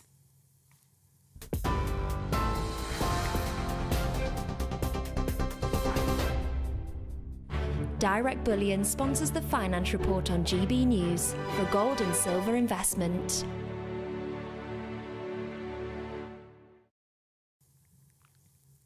Here's a quick snapshot of today's markets. The pound will buy you $1.202 and 1.185 euros. The price of gold currently stands at £1,478 and 94 pence per ounce. Direct Bullion sponsors the Finance Report on GB News for physical investment.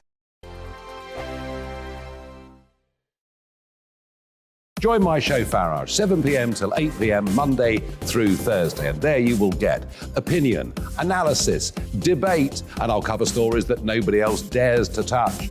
You've been cancelled. Join the club. Oh my goodness me! And then for the last 15 minutes, talking pints. We're over a drink. We have a civilised conversation with someone. We very often disagree, but we do it in a grown-up way. Come and join me on Farage.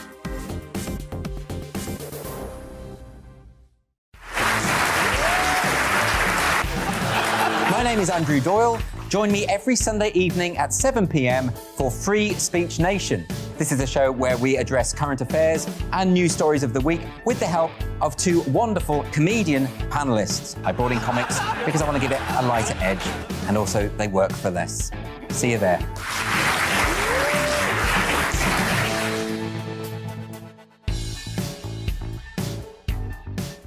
Hi there, it's Stephen and Anne. At breakfast from 6 a.m, you'll always be caught up with everything you need to know, the latest headlines, opinions and debates. We'll bring you the good news and the bad, but most of all, we're here for you. Remember, send in your views and let us know what you would like us to talk about. That's because we're your news channel. And every morning at 6 a.m, it's breakfast on GB News. I'm Dan Wootton. Join me Monday to Thursday from 9 to 11 for the feistiest and most fun news debate on TV, where free speech reigns. I'll bring you a sharp take on the day's biggest stories, bombshell newsmaker interviews, and A-list guests. And I guarantee you, no spin, no bias, no censorship, and no reason to go to bed. That's Dan Wootton Tonight, Monday to Thursdays from 9 on GB News.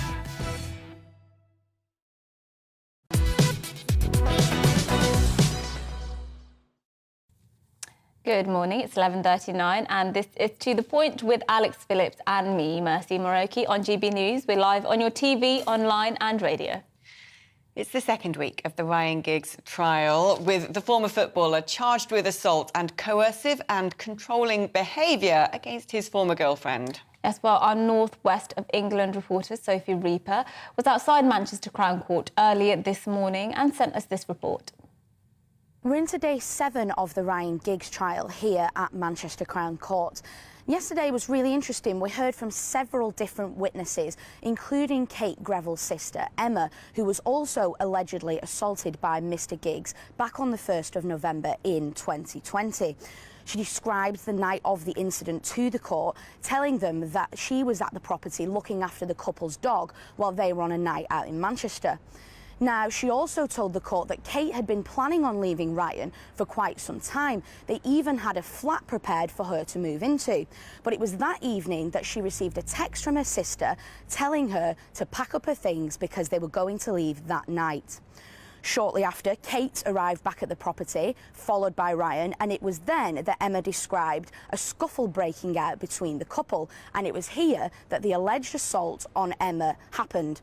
She said that Ryan's elbow touched her jaw in a get-off-me manner. Later that night, a further argument broke out between Kate and Ryan, and this was when the alleged assault on Kate happened. Now, she said that during the argument, Mr. Giggs placed his hands on Kate's shoulders and then proceeded to headbutt her in the lip. Now, today we're expected to hear from several different witnesses who will be questioned by both the prosecution and by the defence. We're into the 7th day of a predicted 10 days here at Manchester Crown Court. But whether or not we hear that sentencing on the final day will depend on whether or not we remain on schedule. Our North West of England reporter Sophie Reaper there bringing us the updates on that. We will, of course, bring you any further updates as we get them throughout that trial. Now, some schools are considering closing on Fridays from next month as part of measures to save money. Rising energy prices, salary increases and the cost of COVID catch-up classes are putting strain on school budgets. Yes, well, the Department of Education says that teachers must teach students for a minimum of 32.5 hours a week. So, under current guidance, shorter weeks would have to mean longer hours. But would this make a difference? And how would this help parents? Joining us now to discuss this is Dr. Philip McFarlane, founder of the 4-Day Week campaign, which advocates the benefits of working a 4-day week. I mean, let's get this straight off the bat. Would you support schools even subscribing to the 4-day week model? Yes, definitely. I mean, it's been done a lot in the US as well. There's many schools in the US with a 4-day week. And I mean, the research shows that there's many benefits, productivity being one of the major ones. It's called Parkinson's law, and basically it means that work expands to fill the amount of time that's allocated to it. So, if you've got a project that's, say, 30 days, it'll take 30 days. If you assign 20 days to it, it'll take 20 days. I can't speak maybe for the school specifically, but all the research shows in the workplace that productivity does increase. Okay, and would you advocate a 4-day week with longer hours, or are you suggesting that actually children should be taught 4 days a week, but at the same have the same teaching hours? So the kind of movement of the 4-day week is not about kind of compressed hours or longer days. It's about 4 normal days and just being more efficient with our time. The 5-day week is, human-made construct. 100 years ago, Henry Ford introduced it in his Ford car factories. I know, and to excuse the pun, but the wheels didn't fall off the car. And there's no reason we couldn't switch to a 4-day week, especially with all the changes with technology and automation. Definitely it would be 4 normal days. But wouldn't it just be the case that wealthier parents would just pay for, if they're taking their kids to private school, they can have longer hours anyway. They'd just get their kids in private schools, which are teaching 5 days a week and having those longer hours. And then it would be the parents who send their kids to state school who actually have their kids having what many would say is a lower quality of education. So it would increase inequality between children of different classes. So as I say, I can't speak specifically on the school, but in the workplace, the 4-day week has been shown to not reduce output. There's been many companies that have done this, and I expect it to work in the school as well. Kickstarter are doing a big 4-day week, Buffer, even Amazon are trialing it in the US and in a couple of teams. So these companies aren't making these decisions just to be nice. There's clearly benefits to working a shorter, more intense work week that can, increase productivity in the school as well. It's, if a company like Amazon is going to put that in place where people work in distribution centres, I'm sure that everyone has certain, things overlap and it all works out. But we live in a globalised world where people do business internationally. And the fact of the matter is, most of the globe have subscribed to Henry Ford's model of 5 days and then a weekend. So it would be very difficult, surely, for businesses to suddenly say, oh, we're only going to do 4 days and essentially miss out on a day of trading or not be available when their customers or their trade partners may need them in other countries. So, I mean, how most companies that I've spoke to do it is quite simply split the team in 2, and you've got some people working Monday to Thursday and some working Tuesday to Friday. And from all the studies that have been done so far, it hasn't affected business.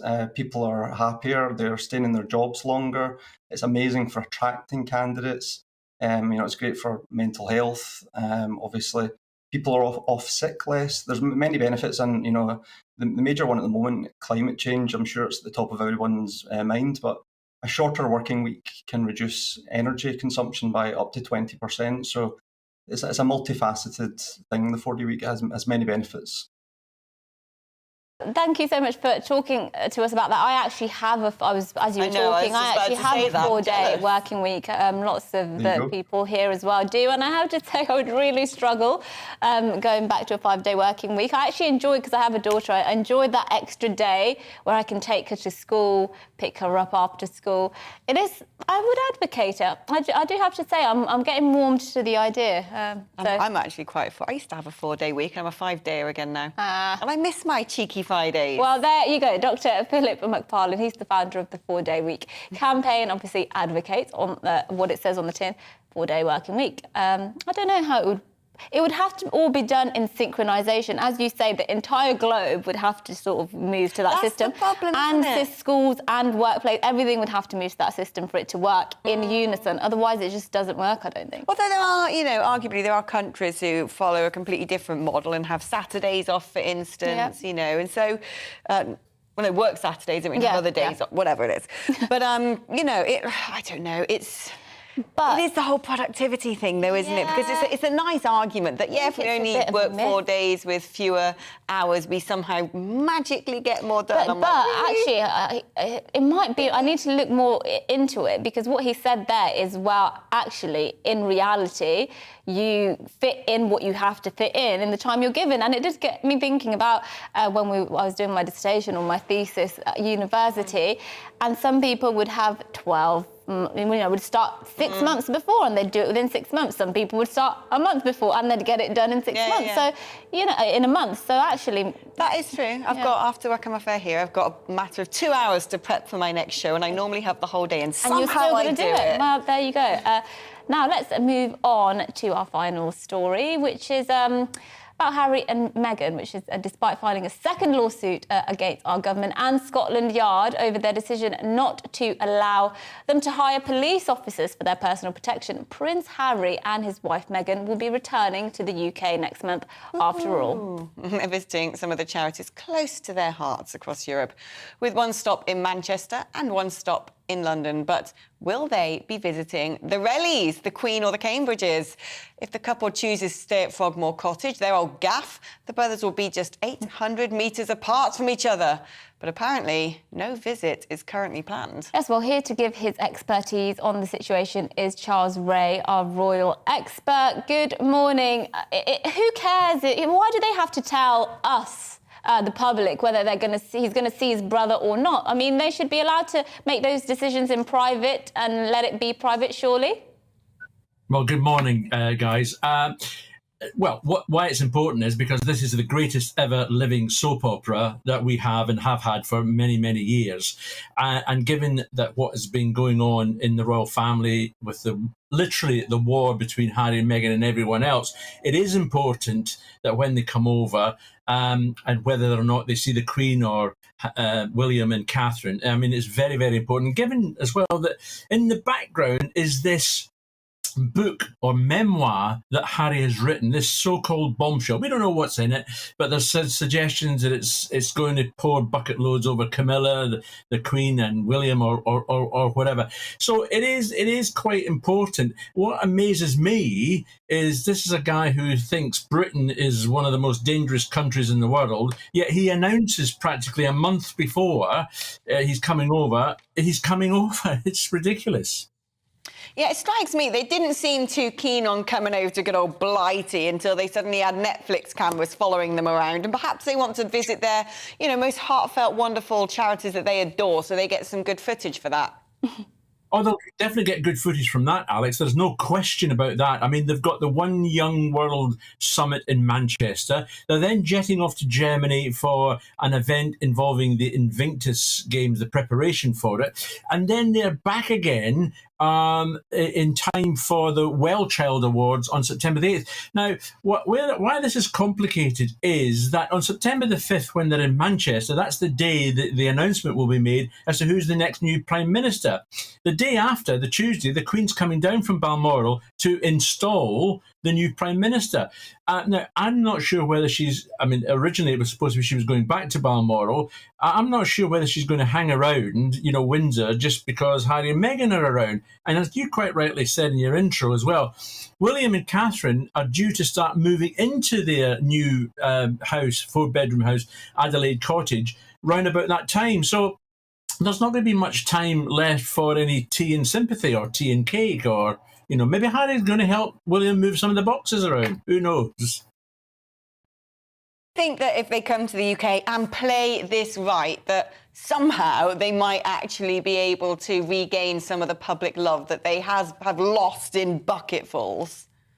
No, I think I can't see them ever getting any of the public love that they had. And there was a lot of public love for them right at the start, up to the marriage, through the marriage and everything else. It's only when they started acting like prima donnas that they lost that public love. They were two of the most popular members of the royal family, for the time, and they would have been set for life in the royal family. They didn't want to do that. They wanted to pick up the toys and go away and be very tell us all how to live our lives with environmental and everything else. They're not going to get the love back. Never. Well, they're the Duke and Duchess of Montecito, aren't they? America's very own royal family. They only had the Kardashians before, and now they've got Meghan and Harry. They're in They can keep competition, them. aren't they, with keeping up with the Kardashians, with their new reality show, really, aren't they? But Charles Ray, thank you for joining us again, royal expert there. Now to finish off, let's take you through some of the other lighter headlines of the day that you might have missed. A company in Australia has launched a new child-friendly smartphone, but with many familiar features missing. The device looks like an Apple product, but comes with no camera. It comes with a GPS tracker, which can let kids' parents see which numbers they have called and texted. Well, the phone retails for $249 and is available with its own parental control app. What do you make of this? Do you know what? I really have this thing about kids having gadgets and stuff, but let's face it, they do. And I'd far rather them have some sort of gadget like that parents can control than, these smartphones where they can watch all sorts of freaky content. My daughter has a tablet, and I can see there's apps you can get on smartphones, so you can see everything they're doing. You can block certain apps. I think what this is going to do is kids are going to say, "Oh, of course, Mum. Yes, I'll use that phone," and then use other phones on the side, because actually what they really want to do, like dealers. Yeah, you'll get kids selling actual smartphones out of their blazer pockets in the playground, because what they actually, well, you will when you get this, because what they'll want to do is they want to use Snapchat, they want to use Instagram. Yeah, but that's what I'm saying. If you have a normal phone, they can get all that. Maybe if you have this sort of phone for kids, it's like extra strict. They always find a way, those phone. pesky kids, I'm telling you. Do they? Yes. Should we just give you a quick reminder that tomorrow it's Wednesday, and that every Wednesday we hand over our show to you. So we ask you to get in touch and let us know what you want us to talk about, what you think is the most important topics, and who you think we should be talking to. Please tell us the subjects that need covering. Get in touch, gbviews@gbnews.uk, and we will do that tomorrow. So make sure you get in touch, because we will be putting those together today for tomorrow. Now, this is one that is going to please me, because we spent most of the morning discussing cats and then cat looking at, photos. yeah, we did. Cat owners in the German town of Waldorf will be allowed to let their pets out for the first time in 3 months after a special moggy lockdown was put in place. Yes, well, they were ordered by authorities to keep their cats inside to protect an endangered bird, and anyone whose animal injured or killed one of the protected birds had to pay up to €50,000. The bird's known as the crested lark and is endangered in the local area, and the council basically wanted to protect the town's wildlife. So cats have had a taster now of what we went through when we had to be locked down. But how do you... But there's a lot of torn up carpets in Waldorf. Yeah, but also I find that quite cruel. Don't you? Do you know what? On this, I'm a cat owner, and she's a brilliant little mouser. She gets rid of all the rodents in my garden and the neighbour's garden, and the people of London love her for it. But she doesn't catch garden birds, not really many in London anyway. But and I'm really pleased about that, because I do think if you look at the number of bird species, they're massively on the decline because of cats. Yeah, I got quite a lot of stick on Twitter when my cat killed a pigeon recently. That's solid behaviour. We like that. that. Yeah, look, I just say he's a wild animal, bless him. He's always out, and he killed a pigeon. Sorry, lads, one less pigeon in the world. I know, it's protected. Billy. Oh, good name. Billy. Strong name. I've got Mog. I can't control what the cat does, can I? Anyway, that is it from us here at To The Point. But don't go away, because up next is The Briefing with Esther McVeigh. See you tomorrow. Bye-bye. Hello, good morning. I'm Ada McGivern from the Met Office. The heat wave we had at the weekend seems like a distant memory. It's now cloudier, it's feeling cooler, and rain or showers, as well as hit and miss thunderstorms, will continue to affect many places during the rest of the day, but not everywhere. Some places will stay dry. Low pressure towards the south is sending some showers and thunderstorms up from the Channel at the moment, and they'll continue to progress north across England and Wales. And I think it's really across the Midlands, parts of eastern and southern England, as well as Wales, where we'll see the greatest risk of thundery downpours, hail, lightning and some torrential rain in a short space of time. But they'll be hit and miss. In between there'll be some brighter interludes, some drier interludes. For northern England, Scotland as well as Northern Ireland, cloudy with some outbreaks of rain, but mostly this will be light and patchy. It will tend to fade away overnight with some clear spells coming in for the far north along with a cool breeze. Elsewhere across much of central and southwestern England, South Wales as well, heavy rain continues, perhaps some further thunderstorms as well. Another warm night, not quite as oppressively warm as recent nights, 16 Celsius in the south, 9 or 10 for Scotland, Northern Ireland and Northern England. And we start the day on Wednesday with rain or showers across parts of the Midlands into southern England. But then by the afternoon, the focus for some really lively and torrential downpours likely across parts of London, Kent, East Sussex, for example. And here there is the risk of flash flooding. Some serious thunderstorms perhaps for some, but again, they'll be hit and miss. Elsewhere, a quieter day, plenty of sunshine